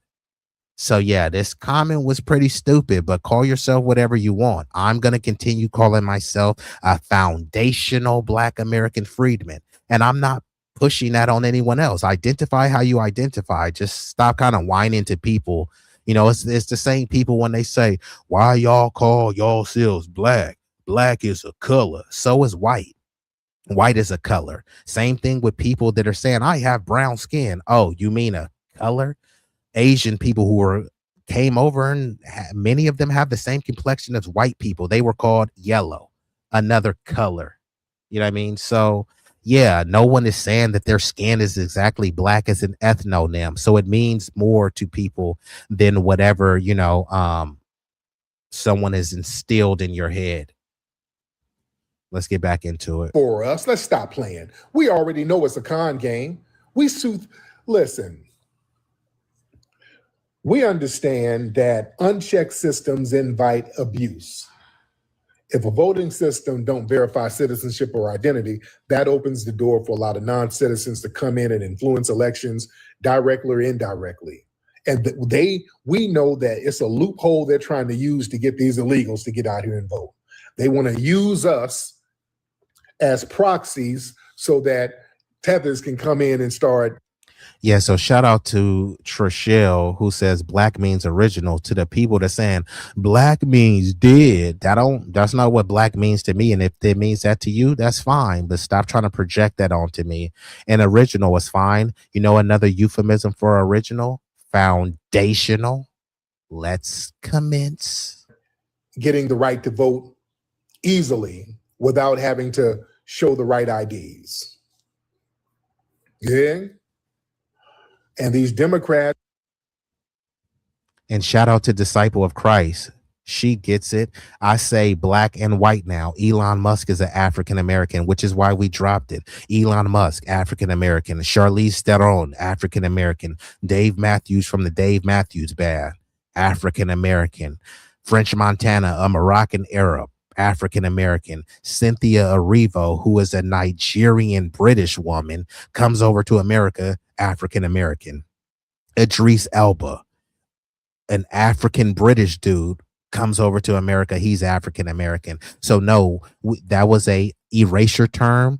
and RIP to Jesse Jackson, him, the DNC, some Jews, the bootleg boule, they came up with that term. The only reason why they came up with that term, it was a term to ethnically erase us, but also make us comparable to immigrants. And so people like Elon Musk could come on and tether on to it. Someone like Zoran Mamdani, who's Indian, but born in Uganda is in Africa. So Zoran Mamdani checked the box that he was African American. And then he started making a case that, hey, yeah, it would make sense why I'm African American. So we've dropped that term because not even all of us came from Africa. It's mathematically impossible. Some of us came from Africa. Some of us were already here, and they were reclassified as Negro, colored, mulatto, octoroon, and all of these other things. You know what I mean? So there were Black indigenous people here, and there were Black people enslaved. Of the transatlantic slave trade, less than 5% of the slaves came to what's presently known as the United States of America. For almost 60 years, there was nothing but let's just call it slave farms in America, where they were just breeding slaves, homegrown slaves here. You know what I mean? So there's an ethnogenesis. The ethnogenesis of us being foundational Black American freedmen is us having ancestry of some enslaved Africans, some Black and melanated indigenous, and some European. That's the admixture that makes a specific, distinct ethnic group. It's called an ethnogenesis. And this is why people dropped the term African American, which was exclusively supposed to be for us, but then it made it to a tether type of thing where someone comes from Senegal and they say, hey, I'm African and I have American citizenship. I'm African American, which is what Obama did. But now that we said, okay, fine, we looking at it, because we used to try to be all inclusive and say, hey, we all one big global Negro. We are the world. We are the people. We were brought up on this Pan-African BS, but Pan-Africanism isn't even practiced in Africa, and we're American, right? The people that are really standing on American lineage, they don't know anything about Africa, have never been to Africa, and our lineage has a longer continuity in this land than many of those African nations, right? My people are in this land longer and have built longer than presently than Ghana or Nigeria has even been around. So how are you going to try to frame and say that I'm from Nigeria? And this is why when people say there's no country called Black, there's no country called white, but your country is being dominated by white people, right? And people could be assimilated into whiteness, which is why Italian people were called Guineas, i.e. African, i.e. niggas. They got assimilated into whiteness. Irish people were called Irish niggas. They got assimilated into whiteness, and now they're white. They may say that they're Irish, but ultimately they see themselves as white. So when we see ourselves as Black, we're not looking at it as we're dead and defeated and all this stuff. That's why we said, say it loud, I'm Black and I'm proud. Not say it loud, I'm African and I'm proud. And nothing against African ancestry and being African. But what I'm saying is we lean into our American lineage because we're proud of that. And many people want us to distance and detach ourselves from America, while this is the place that they're trying to immigrate to, that they're trying to tether to. When you think of a Black person, you think of a foundational Black American. Now, due to, if you believe in the racial constructs, there's other Negroid people around the globe. But when you think of a Black person, just a common Black person or even a celebrity, you think of a foundational Black American. Michael Jackson, Michael Jordan, Mike Tyson, Beyonce. You know what I mean? Anybody, you could just go through the random names of people. Snoop Dogg, Dr. Dre. You think about Black people here and from here, even though there's Black people everywhere. But where do Black people everywhere come to get it popping? Here in America. Why? Because we've already laid the foundation for them to come. Let's get back into it. And we want to make sure that our political voice isn't weakened by frauds or loopholes. You understand? We don't want that. Because we know what the con game is. We see through it. It ain't for us. Let's stop playing. We already know it's a con game. Listen,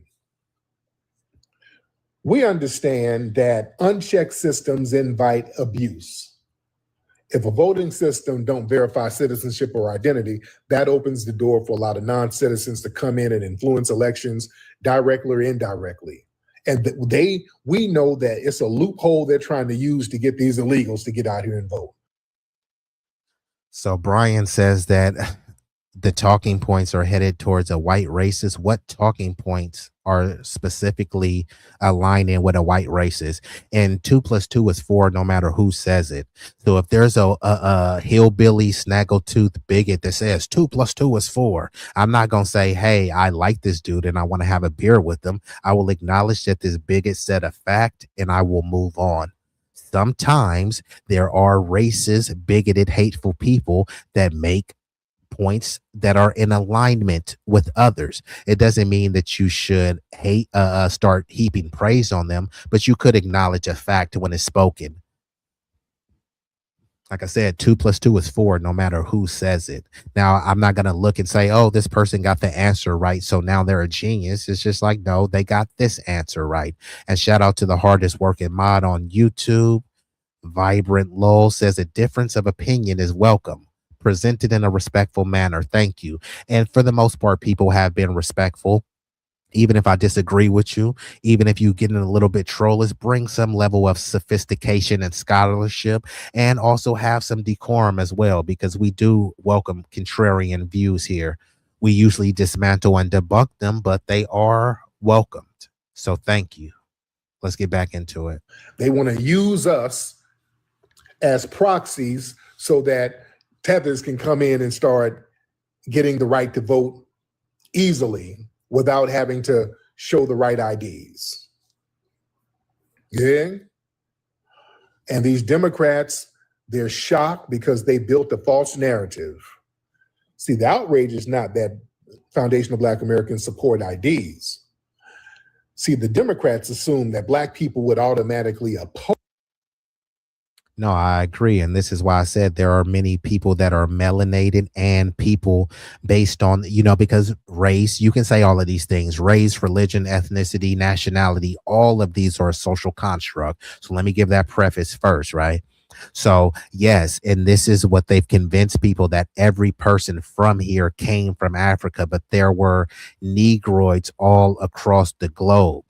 But they just kind of mixed them and threw them in together. And on top of that, if someone had mixed ancestry, because of the one drop rule, they will be reclassified as Negro. So there were a lot more people that were Negro that necessarily weren't classified as something else, indigenous, aboriginal, from the specific tribes. And they said, nah, we ain't giving you niggas tribal citizenship.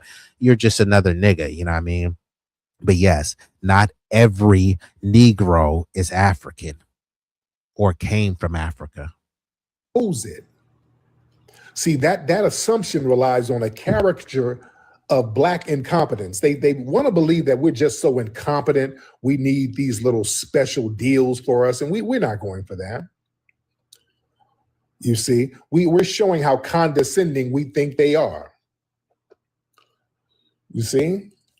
And Foundation of Black Americans, we navigate ID requirements on a daily basis.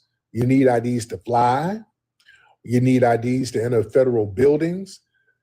You got to have ID to drive. You got to have an ID to register a car. You got to have. So one thing about an ethnogenesis and one thing about intellectual sovereignty is that groups are allowed to name themselves and define themselves. So I don't need to look into some distant ancient Africa to try to find out what a definition or etymology is, because definitions change. You see definitions change in real time, how woke goes from an empowering term to a pejorative term. So changes, terms have multiple meanings. It's not one that's just etched in stone and finite because you want to take it back to 55 BC. What year are we in again? If I'm not mistaken, it would be 2026, not 55 BC. So words change, and I'm not African, so I don't know why you're trying to take me back to some mythical ancient Alcubulon fable. I don't get it. Call yourself whatever you want to call yourself, right? And convince others that have your same mindset to call themselves, and then go try to go to the OMB and try to get it recognized on the US Census, right? Me calling myself foundational Black American freedman isn't stopping you, right? You don't want to call white people white, then what do you call them? Pale? Pink? What do you call them? Doesn't really matter. Edomites doesn't really matter, right? So just like me calling myself a foundational Black American, is that taking food from your table? Is that helping you not pay a bill or something? The spirit don't change. The man can call himself a woman, but the spirit is a man. Okay, well, spiritually call yourself whatever you want to do. And I wish the best of luck to you, Emperor. You need an ID for everything these days. I think it's very insulting to Black people to act like they don't know or can't get one. Yeah, and this is why you see 76% of Black people polled said, hey, voter ID, we cool with that. We have IDs. And this is what's so grotesque about it, is that they keep using Black people to try to say, hey, look, we're just trying to help y'all. They don't try to help Black people with anything else, but yet they want to help us get an ID. The shit don't even make sense. Now, the majority of us have ID. So the majority of us have ID, and the majority of us support voter ID. What you didn't hear them say is that we want to help the Black people. So how we're going to help them is we're going to help them get an ID. They're not saying that. They're saying, oh, some Black people don't have an ID, so we want to help them vote without an ID. How does that help them with their ID problem? So all they're doing is perpetuating the issue that they said is so bad. Blacks can't get IDs because they don't have any money. Okay, so are you going to, instead of giving money to Israel, are you going to infuse some of the money into the Black community, the ones that can't afford an ID, so now they can afford the ID? No, we're going to push for them to be able to vote without an ID. Huh? But then you said they're still broke. So now they're broke and they don't have an ID. You could at least help them with that. Many of these jobs that people apply for, they say, okay, cool, we're going to give you the job, but show me your ID and your social. Oh, my bad. I live in a low income neighborhood. I'm too broke to get an ID. Oh, sorry, we can't hire you. Right. So how is the Democrats helping them by saying they don't have an ID? And that's fine. They still should be able to vote. Yeah, they still should be able to vote with an ID that you help them get. But suddenly there's no talk of that. Even the Republicans are not talking about helping people get an ID.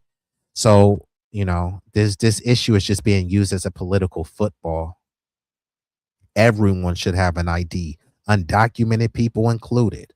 Have an ID to apply for benefits. You got to have an ID to cash checks. If you want to buy some liquor, you need a damn ID. See, that assumption relies on a caricature of Black incompetence. They want to believe that we're just so incompetent, we need these little special deals for us, and we're not going for that. You see, we're showing how condescending we think they are. You see? And foundational Black Americans.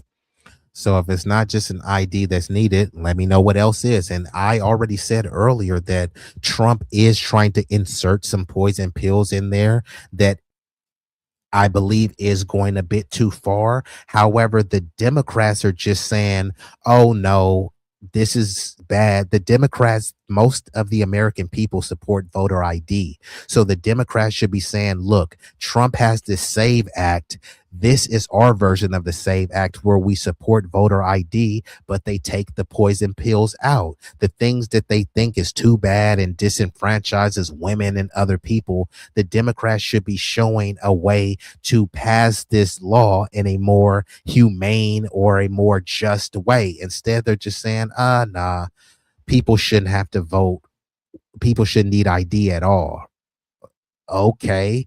People need ID for other things as well. It's not just voting. So if you've identified a segment of the population that doesn't have ID, and this is your base, why aren't you helping your core base get IDs? Not just for voting, just for them to have it. They're U.S. citizens. U.S. citizens are supposed to have ID. When someone gets pulled over, right? When someone gets pulled over, you're supposed to have an ID. If you don't have your ID on you, they can ticket you. They might not ticket you, but they are within their rights and legal parameters to ticket you.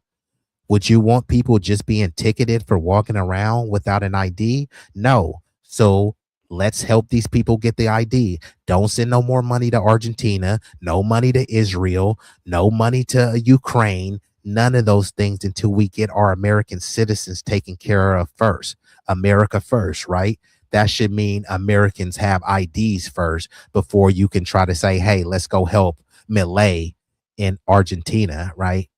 What's more important, going into Venezuela to get Maduro or having our people with IDs so that we can vote in what they say free and fair elections? We navigate ID requirements on a daily basis. You need IDs to fly. You need IDs to enter federal buildings. You got to have an ID to drive. You got to have an ID to register a car. You got to have an ID to apply for benefits. You got to have an ID to cash. Which is not why I'm not a Republican or a Democrat. Every one of us should be independent. Now, you can vote Republican, you can vote Democrat if you believe they align with your interests, but I am an independent. I didn't vote for the Republicans and I didn't vote for the Democrats, and I won't vote for either of them unless they put forth tangible legislation that is going to specifically target my community for enrichment and enfranchisement.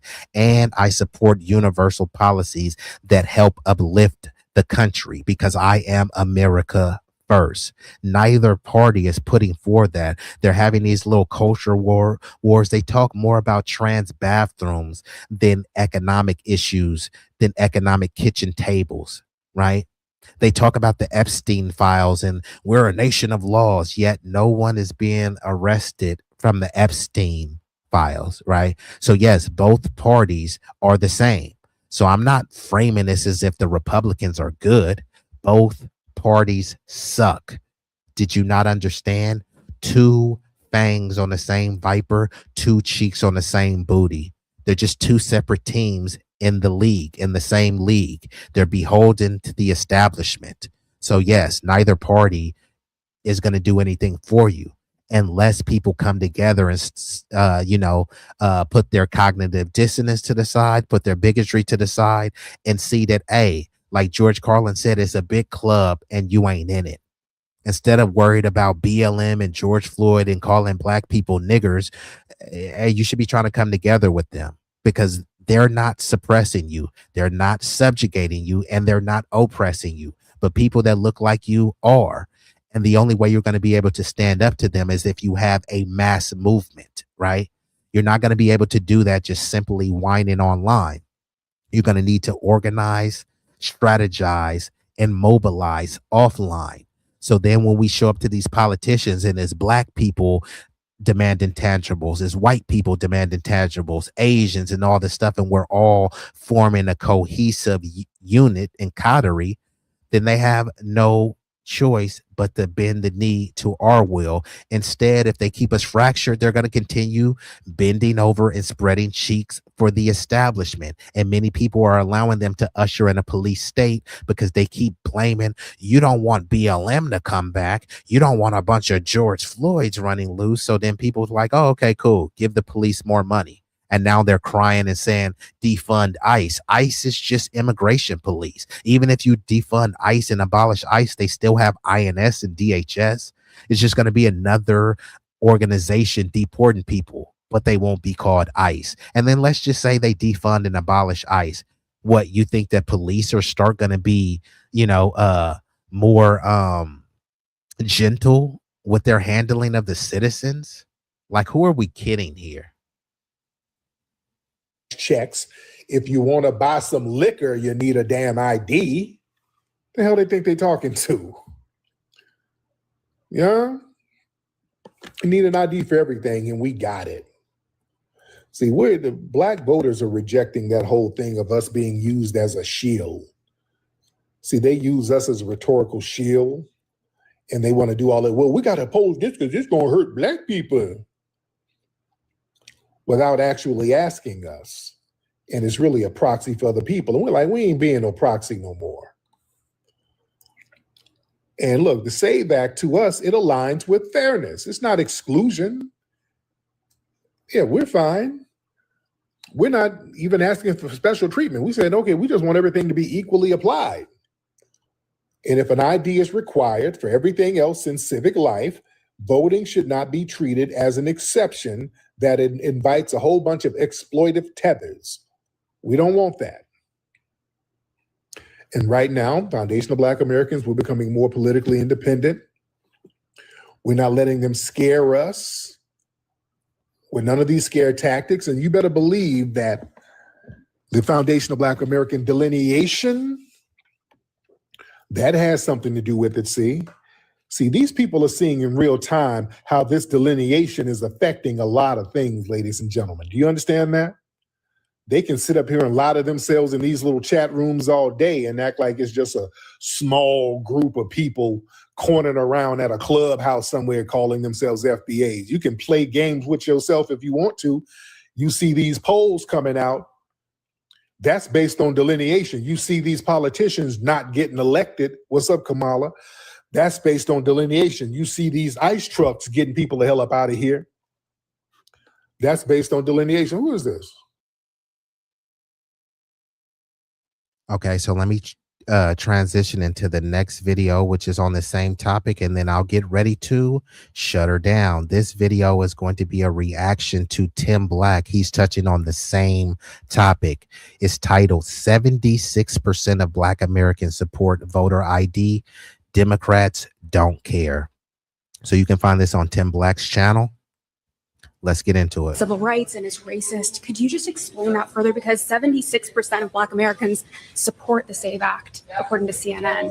Is that correct? Yeah. Well, we find it racist because at the end of the day, it's targeting Black communities with a cost burden. We've been through this historically, right? Where we've been prohibited from voting because we didn't know how many bubbles were in a soap bar. And so this is just a new iteration of that, and we're very focused on defeating it. But if 76% of Black Americans support voter ID, I don't believe that 76%. CNN reported it. Well, that's Check out the polls. that's possible. Okay. But I do not agree with it. Next up. Yeah, she doesn't agree with numbers or facts or polls or the things that other Black Americans want. I get it. Chuck Schumer last week said that voter ID is Jim Crow 2.0. So he's suggesting that it's racist. Now, being as though we live in a society where ID is required for so many different things, why is it only problematic or racist in regards to voting? And why do Black people keep allowing them to suggest that you're too dumb and too poor and too incapable and too goddamn stupid to go down to your local? Hold on. So we got Brian in the chat. I was getting ready to shut it down. I'm finna drop the link. Brian, come up. Otherwise, I'm gonna get you up out of here because you send a lot of stuff in the chat, bruh. But like, first of all, you don't really tell me how to run my platform, and you're saying a lot of incoherent babble in the chat. You're kind of all over the place. So I'm gonna drop the link. So if you think that you're like really formidable and you have something profound to say, come up here and say it right now. Then. If not, then just get up out of here because I'm kind of tired of hearing what you have to say. You're saying, oh, your IDs on voter. These are not my ideas on voter ID. And realistically, the entire country agrees with me. The majority of the country agrees with me, Brian, not you. And you haven't really made a coherent argument. You're in the chat whining. You know how, look, don't worry. I got a picture of Brian in the chat. Where's he at? Hold on. Let me pull it up right here. I understand. I'm sorry that you have been you. I don't know who. Yeah, hold on. We get the whole fucking point. Why are you so aggressive, bro? Let's move on to something else because you got good ideas on stuff. Well, thank you. I concur. But the ID shit is not one of them. Now, the ID shit is not my idea. Right? Because this is how you really sound in the chat.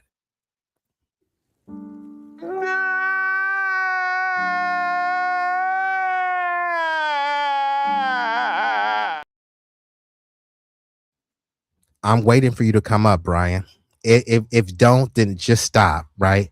Because if you got intellectual smoke, come up here and get it in real time then. Since you think that the ID voter ID is a stupid idea, which is not my idea, right? The majority of the country agrees with this. So either come up or just shut up, Brian.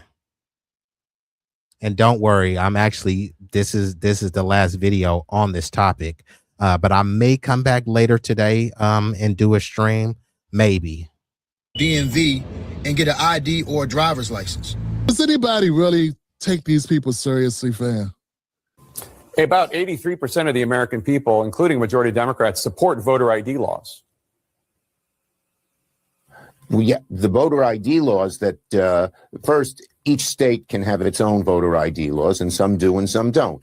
But secondly, what they are proposing in this so-called SAVE Act is like Jim Crow 2.0. They make it so hard to get any kind of voter ID that more than 20 million legitimate people, mainly poorer people and people of color, will not be able to vote under this law. We will not let it pass in the Senate. We are fighting it tooth and nail. I mean, it's so obvious what they're doing is they're making a play in order to get some cheap votes.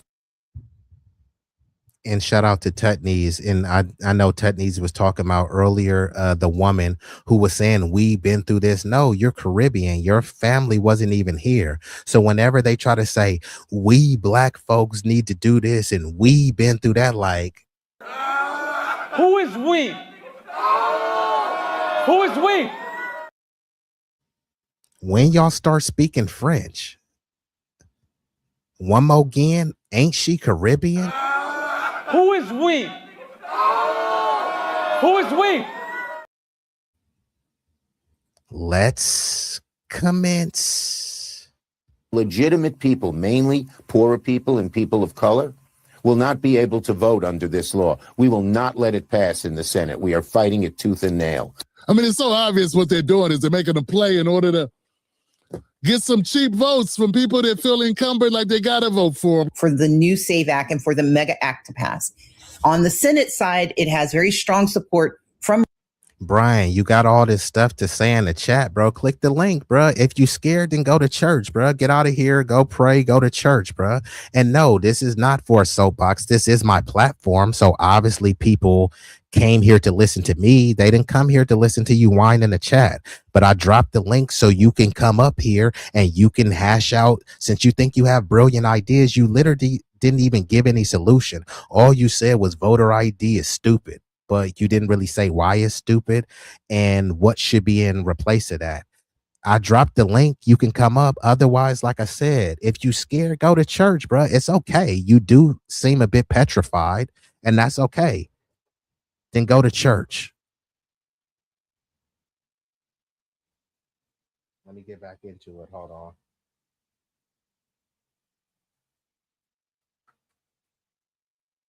God damn it. Republicans, but they have a high threshold to cross. So they'd have to eliminate the filibuster to pass these laws. And so what gives me hope is that there are still some people who believe, even if they like what they're getting from this authoritarian regime, they don't want to destroy democracy forever. Because the Republicans want them deported. So I guess if you want to stay here, you got to pick a Democrat. End of story. That's all there is. They don't want poor people to vote. They don't want people of color to vote because they often don't vote for them. They're basically buying votes. Why do you think they want everybody outside fighting ICE? They don't want poor people to vote. They don't want people of color to vote because they often don't vote for them. They buy votes. I don't know, man. It's like a big middle finger to black Americans when you're like we can't afford an ID. Like, I mean, look, here's the thing. If you say that there are some senior citizens who don't have IDs, well, let's start a program. Hey, Brian, you're not a victim, bro, and I'm not making fun of you. But even if I was making fun of you, that's part of our culture to roast. If we roast our own people, our own family members, and people of our own community, why wouldn't I roast the faceless troll, which you appear to be? And if you're not, just click the link. I'm not going to be on here too much longer. Click the link. Voice your opinion. Say whatever you have to say. You clearly have time. No one is making fun of you. You're not a victim, Brian. Could someone cue that tiny violin for me? I can't see how the Republicans could fight a program that made something for senior citizens to be able to get an ID, some streamlined process for our senior citizens. Or maybe for everybody under a certain income bracket. There has to be solutions to this. But the solutions to this cannot be, nobody needs an ID. Nobody has to prove who they are. Nobody has to do shit. Now, that's crazy.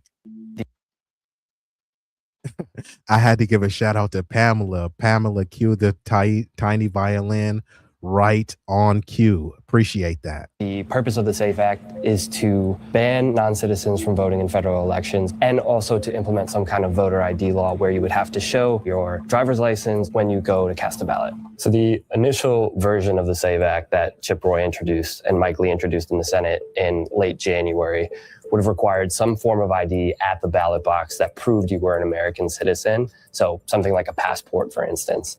There's an amended version of the SAVE Act that was introduced over the weekend that pares that back a little bit. Some form of photo ID would still be required at the polls to vote. So these are the acceptable forms of ID during the SAVE Act. So is this racist to demand that? And shout out to Pamela again for cueing that tiny violin. I mean, is this so hard to get? If this is hard to get, where is the legislation put forward from both parties to say, look, if you don't have a driver's license or a passport, we'll create programs. They always talk about a pathway to citizenship. How about a pathway to identification? How about we start there? They're talking about a pathway to citizenship, but you don't even want to get these people identified. I think everyone should have identification, undocumented people as well. If you're undocumented, give them an ID. It will be a different ID from ours, so it distinguishes them unless you know that they're undocumented. They don't have to be undocumented all the time. They talk about a pathway to citizenship. Well, since they're not a citizen now, they have this temporary protected ID. If they give them temporary protected status, they can give them a temporary ID. Once they become a citizen, then they'll get a real ID. Why should they get a real ID if they're not a real documented citizen? Now, they shouldn't be treated inhumanely because they're a non-citizen. It's just we should be able to distinguish people. This person's a citizen, this person's a non-citizen. They shouldn't have the same documentation as a citizen to muddy the water. And if you want them to have that same documentation, then make them a citizen. But the list of acceptable forms of ID is longer and could include things like state-issued IDs. If you were sexually abused while at school or school activity as a child, you may... Yeah, and it's just so transparently bogus that no one's really going for it, fam. That's it. And please, for the love of God, stop comparing everything to Jim Crow. Man, you know, I need an ID as a black man to go anywhere. And I wouldn't even want to go for a walk. I wouldn't even want to walk my doggy without an ID. You know how many descriptions I could fit being black, walking around? I got to have that ID on me, man. It's the only thing that separates me from possibly ending up in the jail cell at least to the next day and being, oh, I'm sorry, sir, my apologies. You know what I'm saying? I mean, it's that real out here in the field.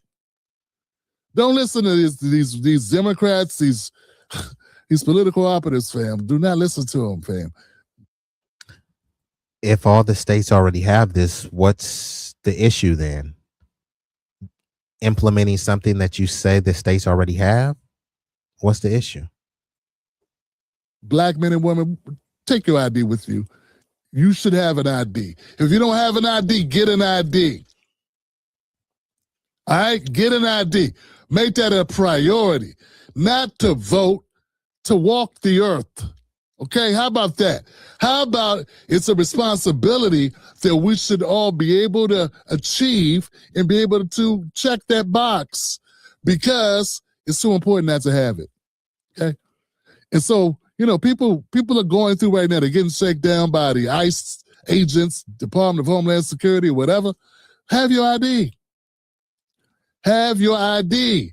You don't have your ID, For the record, cops been able to detain you. Come on, Brian. I know you're not that triggered.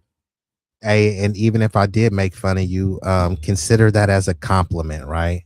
You wanted the attention, just like Vibrant said, you spam in the chat, bruh. Like you got all this smoke in the chat, but you won't even click the link, bro. So it's kind of hard to take what you're saying seriously, bruh. Unless they can verify your identity forever. This notion that it's only undocumented people that get held up or get taken in or whatever because they're questioning their citizenship. Family, they question our freedom. They question if we have warrants. This shit happens all the time. It's just amazing how all of a sudden now people are so upset about it. Every time a cop jumps behind a black behind my car, jumped behind my car when I was driving, going, whatever. They were running my tags, seeing who it came back to, seeing if the car was stolen, then running me, see if the person who's driving it had any warrants. This is a common practice. It's only a problem now because the preferred voter demographic of the Democratic Party is now. Yeah, this whole thing that ICE is racially profiling people, we've been racially profiled, and they said, hey, well, if you didn't do nothing, what's the issue? Well, if some immigrants, unfortunately, which I'm against because I don't support a police state, if they're been racially profiled, haven't we seen this movie before? What do you think stop and frisk is? It's racial profiling and targeting. Guess who was the disproportionate victim of stop and frisk? It wasn't illegal immigrants. It was black people, and no one cared. Stop and frisk, they can do whatever they want. Hey, stop here. Let me check. Hey, pull down your pants. Hey, if they want to do a cavity search, they could do that. If they want to pull down your pants and here, hey, what are you holding under your nuts? Here, let me grab your nuts and see if something's under there. All of this stuff has happened countless times. It's documented. And then they say, oh, that there was nothing in your pants, but they've already violated you. Right? Where is the outrage for that? They talk about the conditions in the migrant detention centers. What about the conditions in the jail? Are the prisoners not human beings? Not all of them. Most of them didn't even commit violent crimes. Guess the numbers of people dying in prisons are in the multiple hundreds, but no one cares, right? Because they typically don't have the complexion for the protection, and clearly because they're citizens. Why is there a non-citizen privilege in certain regards?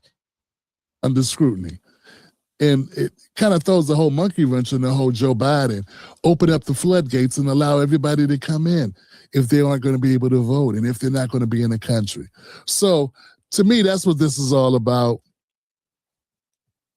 Yeah, but yeah, most Americans. And like Vibrant said, Brian, who is petrified of coming up, he has all this smoke in the chat, but is scared to come up. So clearly, I get it. You're not intellectually formidable enough. So like I said, bro, if you're scared, go to church, bro. He says, if you want to get down to it, all you done is bitch about every political party and everything being passed and all this kind of shit. What's your goddamn solutions besides side with the Republicans? Even though I clearly said I'm not an independent, I didn't vote for Republicans and I didn't vote for the Democrats. And you keep bringing up the Republicans, so clearly you're a Democrat shill, which is fine. Go over there and continue to spread cheeks and get railed from behind from the Democrats. If that's what you want to do, go ahead. Just stop trying to project that on me. You saying that I'm bitching, but yet you're over here bitching about me bitching. How does that even make any sense? So, Brian, I was trying to be respectful to you. Yeah, we did a little bitty jokey jokes because that's what we do in foundational Black American culture. We come from a culture of satire, of facetiousness, and ridicule, but it's all done in a lovingly manner. But now you're getting into an unhinged, deranged kind of part of the discussion. So, hey, Brian. And I quote, you know your damn role and shut your damn mouth. Was that clear enough for you? bucko. Agree. The overwhelming majority of America agrees that you should have to identify yourself. You should be, in order to cast a vote. To cast a vote. And I just go a step further and say, you need it for life. You need one regardless. And if the Democrats really want to make this an issue, like I stated, let's come up with a program. Yeah, get in there and work on legislation, right? Instead of working on new ways to call Trump an asshole, instead of working on new ways to curse at Trump and try to raise your profile, how about come up with new ways for people who are less advantaged to be able to get IDs and be able to prove their identity so that this win-win. You know how rare it is to have Americans on the same page? I mean, we're at like 80% across the board, Johnson. And Democrats are now the outlier going, we don't care about numbers. We don't care if everyone agrees. Nah. That tells you everything you need to know about how sincere they are. Identification is a requirement. You can't even go, you can't even go to a club without an ID. You know, there's so much shit you can't do without an ID.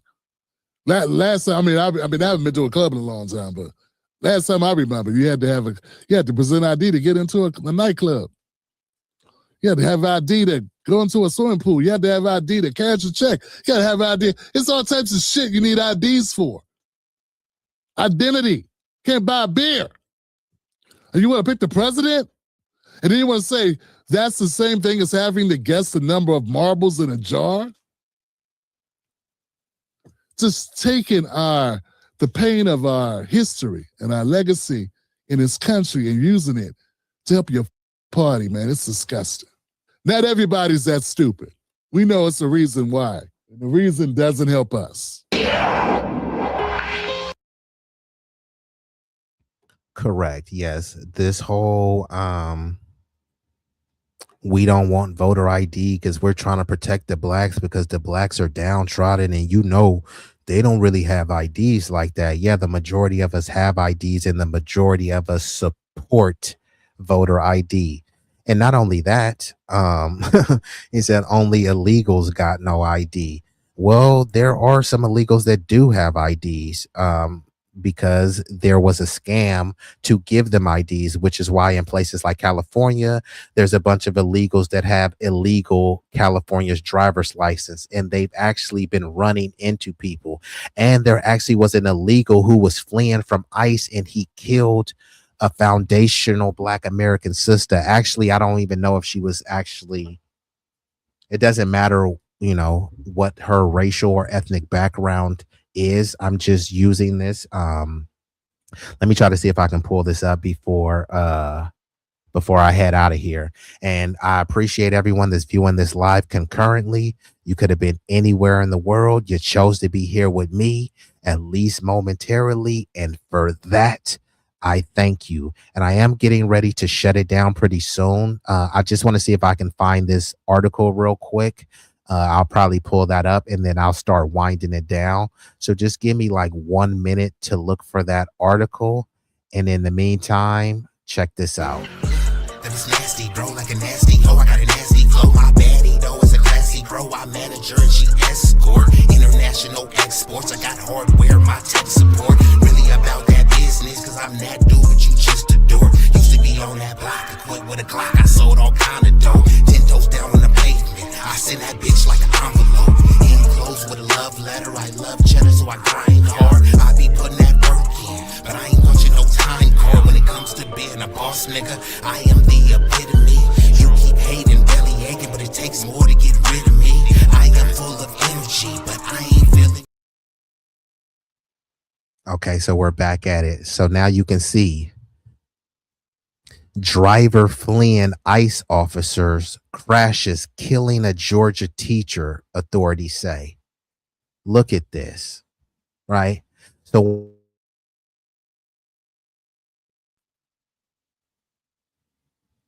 So as y'all can see this,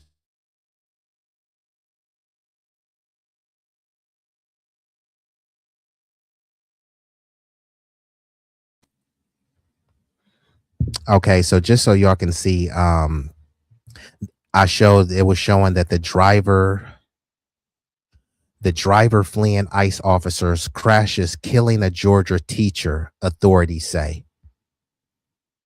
Right. So when people say that, hey, these people, their only crime was coming into the country illegally, no, there's a lot of people. I know people only like to talk up Lake and Ryland, but there were plenty of black sisters that were unalived at the hands of these people who came here illegally. And the Democrats, right? The Democrats say they support deportations and everybody wants to get criminals out. But then when ICE and Tom Homan says, okay, fine, there's a bunch of illegal aliens in the prisons, so let us go in there and then we'll just take the transport the prisoners to their homeland. That will count as a deportation. Instead, the Democrats are saying, no, we won't even want to let you guys in the prisons to deport criminal aliens. Right? They're saying that these deportations are so humane. So why would you want ICE officers terrorizing the streets of Minnesota and DC and Chicago when you can just let them go into the prisons and the county jails and say, okay, this person's undocumented, that person's undocumented, you're undocumented and you're a criminal, you're out of here, buddy. But the Democrats don't even want you to do that. Why is that exactly? Right? So this, I believe, has been a fruitful stream. I want to graciously thank everyone who's been here with me. Y'all could have been anywhere on the world. Y'all chose to be here with me, at least momentarily. So I have to give y'all a friendly reminder. It won't cost you a fee. The likes are free. Most of my streams are impromptu. So when you do subscribe, hit that notification bell so you can stay abreast. I don't mind interacting and engaging with the chat. I dropped the link. I was hoping Brian would come up so he can bestow some knowledge on us, but instead he was acting like a petrified nincompoop, right? And it's okay, Brian. I understand you're not intellectually formidable enough to challenge me. However, I was gonna let you come up here. But you know, I salute the trolls, the naysayers, the detractors, and the contrarian views. This is not an echo chamber over here. We welcome other scholarly thought, but emphasis on scholarly. So, like I said, if you haven't hit the like button just yet, let me give you a friendly reminder. Time for a like intermission. We kindly request that you show love to the channel's creator and platform by leaving a like, sharing, commenting, and subscribing. Don't forget to turn on the notification bell to stay up to date with all the latest content. Liking posts is completely free and helps the algorithm boost our reach. We want to grow the community larger and larger. So thank you all who take the time to support us. It does mean the world to us and doesn't go unnoticed.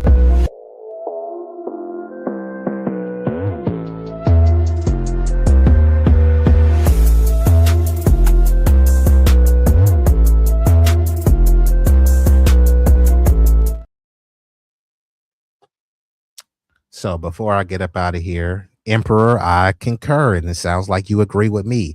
Easy as that. Let ICE in the prisons. Yes. So you won't have to unleash ICE on the streets if you just let them in the prisons. It's a win-win. Democrats get frame it as, hey, look, we're tough on crime and we're not just for open borders. Look, we help them get these criminals out of here. And then they'll still be protecting the dreamers and all sorts of other people as well. So this would be a win-win, especially since everyone should be against criminals. So we're especially against criminals who are non-citizens. We're against criminals who are citizens. We're especially against criminals who are non-citizens. And Tutneys, hey, these aren't my words. Sackless Brian.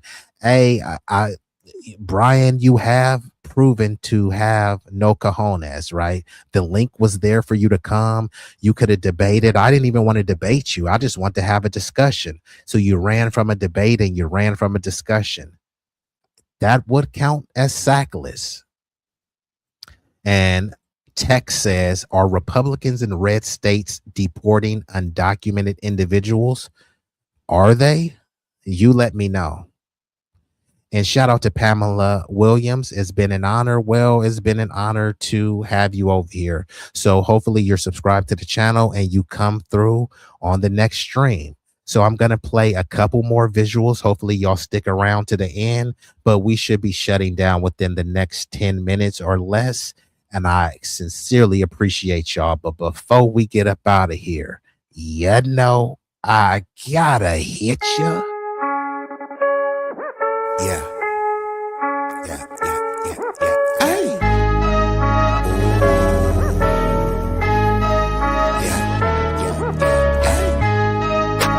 B-Eazy that dude, yeah.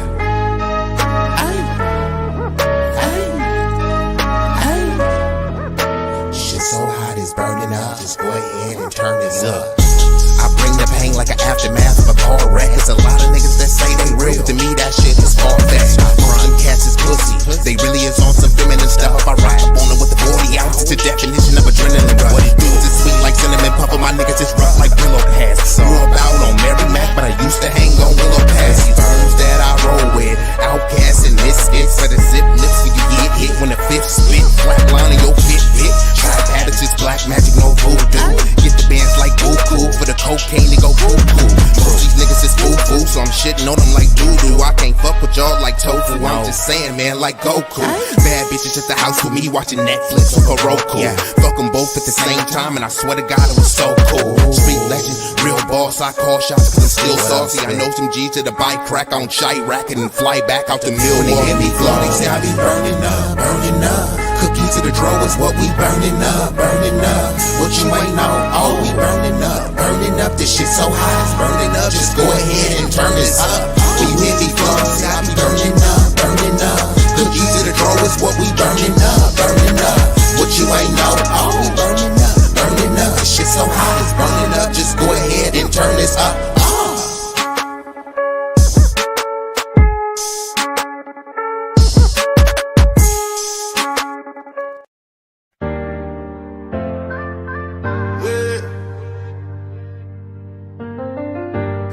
B-Eazy that dude. B-Eazy that dude.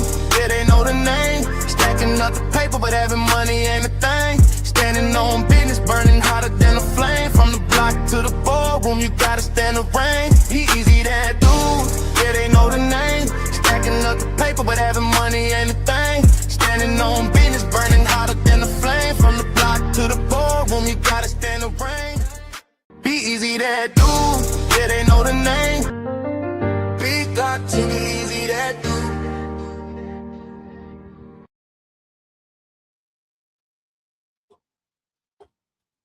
Okay, so looks like we got a lively bunch in the chat. So before I shut down, I know Tech is over here saying, what type of disingenuous BS are you on? See, people are coming over here in their partisan bag and they're wanting me to call out. Why didn't you call out the Republicans? I'm calling out both parties. Both parties are the same. All of the disingenuous BS that you believe the Republicans are on, the Democrats are on the same thing.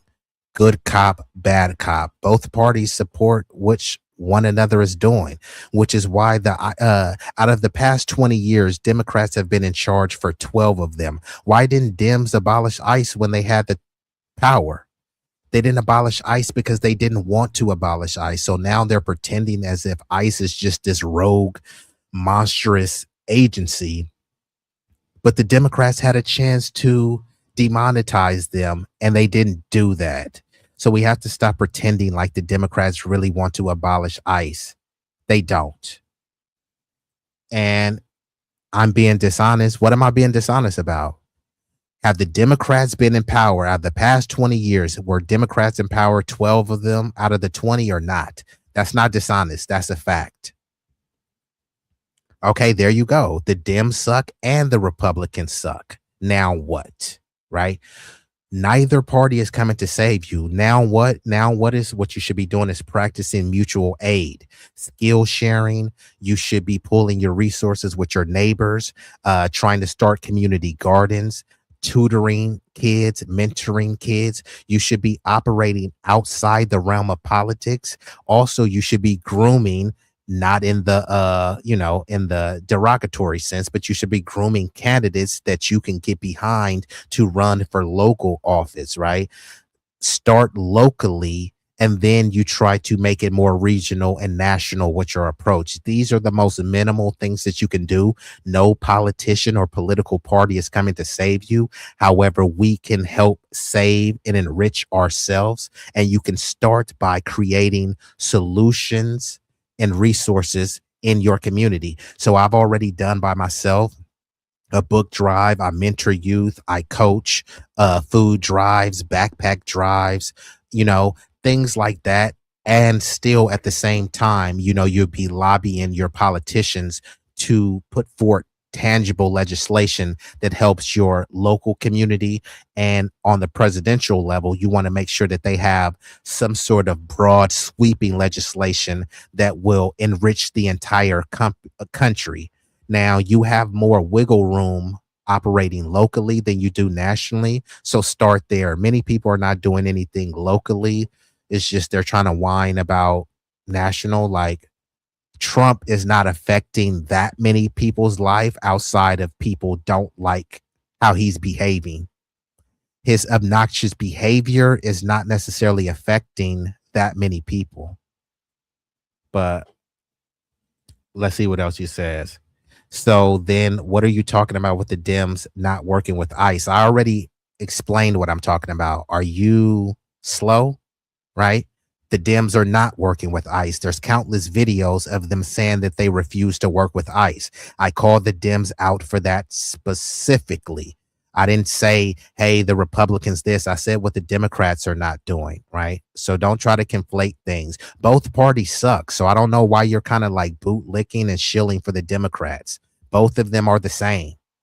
They're both comprised of rich anti-black pervs, one overt and the other covert racist. One is to drive us into the arms and the other for benign neglect. This person doesn't get it because like tech is used to shilling for the Democrat. Why the focus on crimes committed by undocumented immigrants? I'm not focusing on that. It was part of the story, so that's why I mentioned it. I'm focused on crime committed by anyone, but there should be a heightened a heightened awareness for some people that are not even supposed to be here. So imagine someone in your house breaks a vase, right? It's a big difference if it's your kid who breaks the vase versus someone who broke into your house and broke the vase. You don't want anyone breaking the vase, but you will be more forgiving of your kid breaking a vase for someone broke into your house and then broke the vase. That's why some people have a heightened awareness. No one should be committing crime, right? And American citizens are being punished for their crimes. And what we're saying is that, hey, the undocumented immigrants, let their own country, who they have agency over, let them deal with them, right? This isn't about focusing on them. So I don't know why you're caping for the Democrats and undocumented immigrants so hard.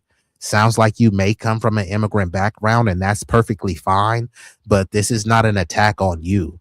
If you're mad because the ICE trucks are in your neighborhood, that's not on me. You got to take it up with your community. Remember, I will vote for Donald Trump. Most of the Latinos voted for Donald Trump. So you need to go take it up with them. They have a focus on undocumented immigrants.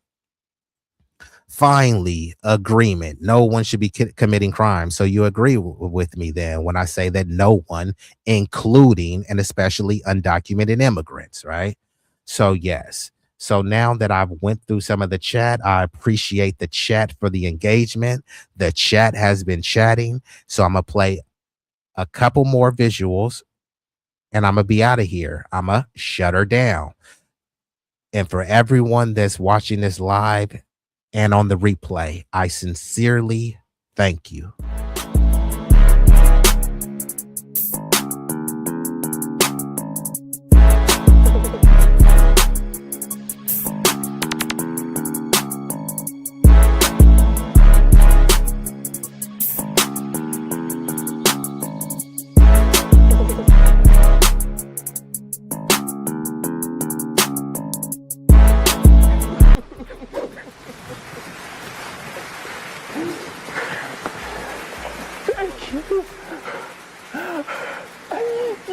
love me.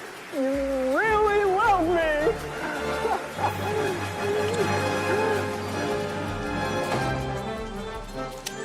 I'm not calling anybody.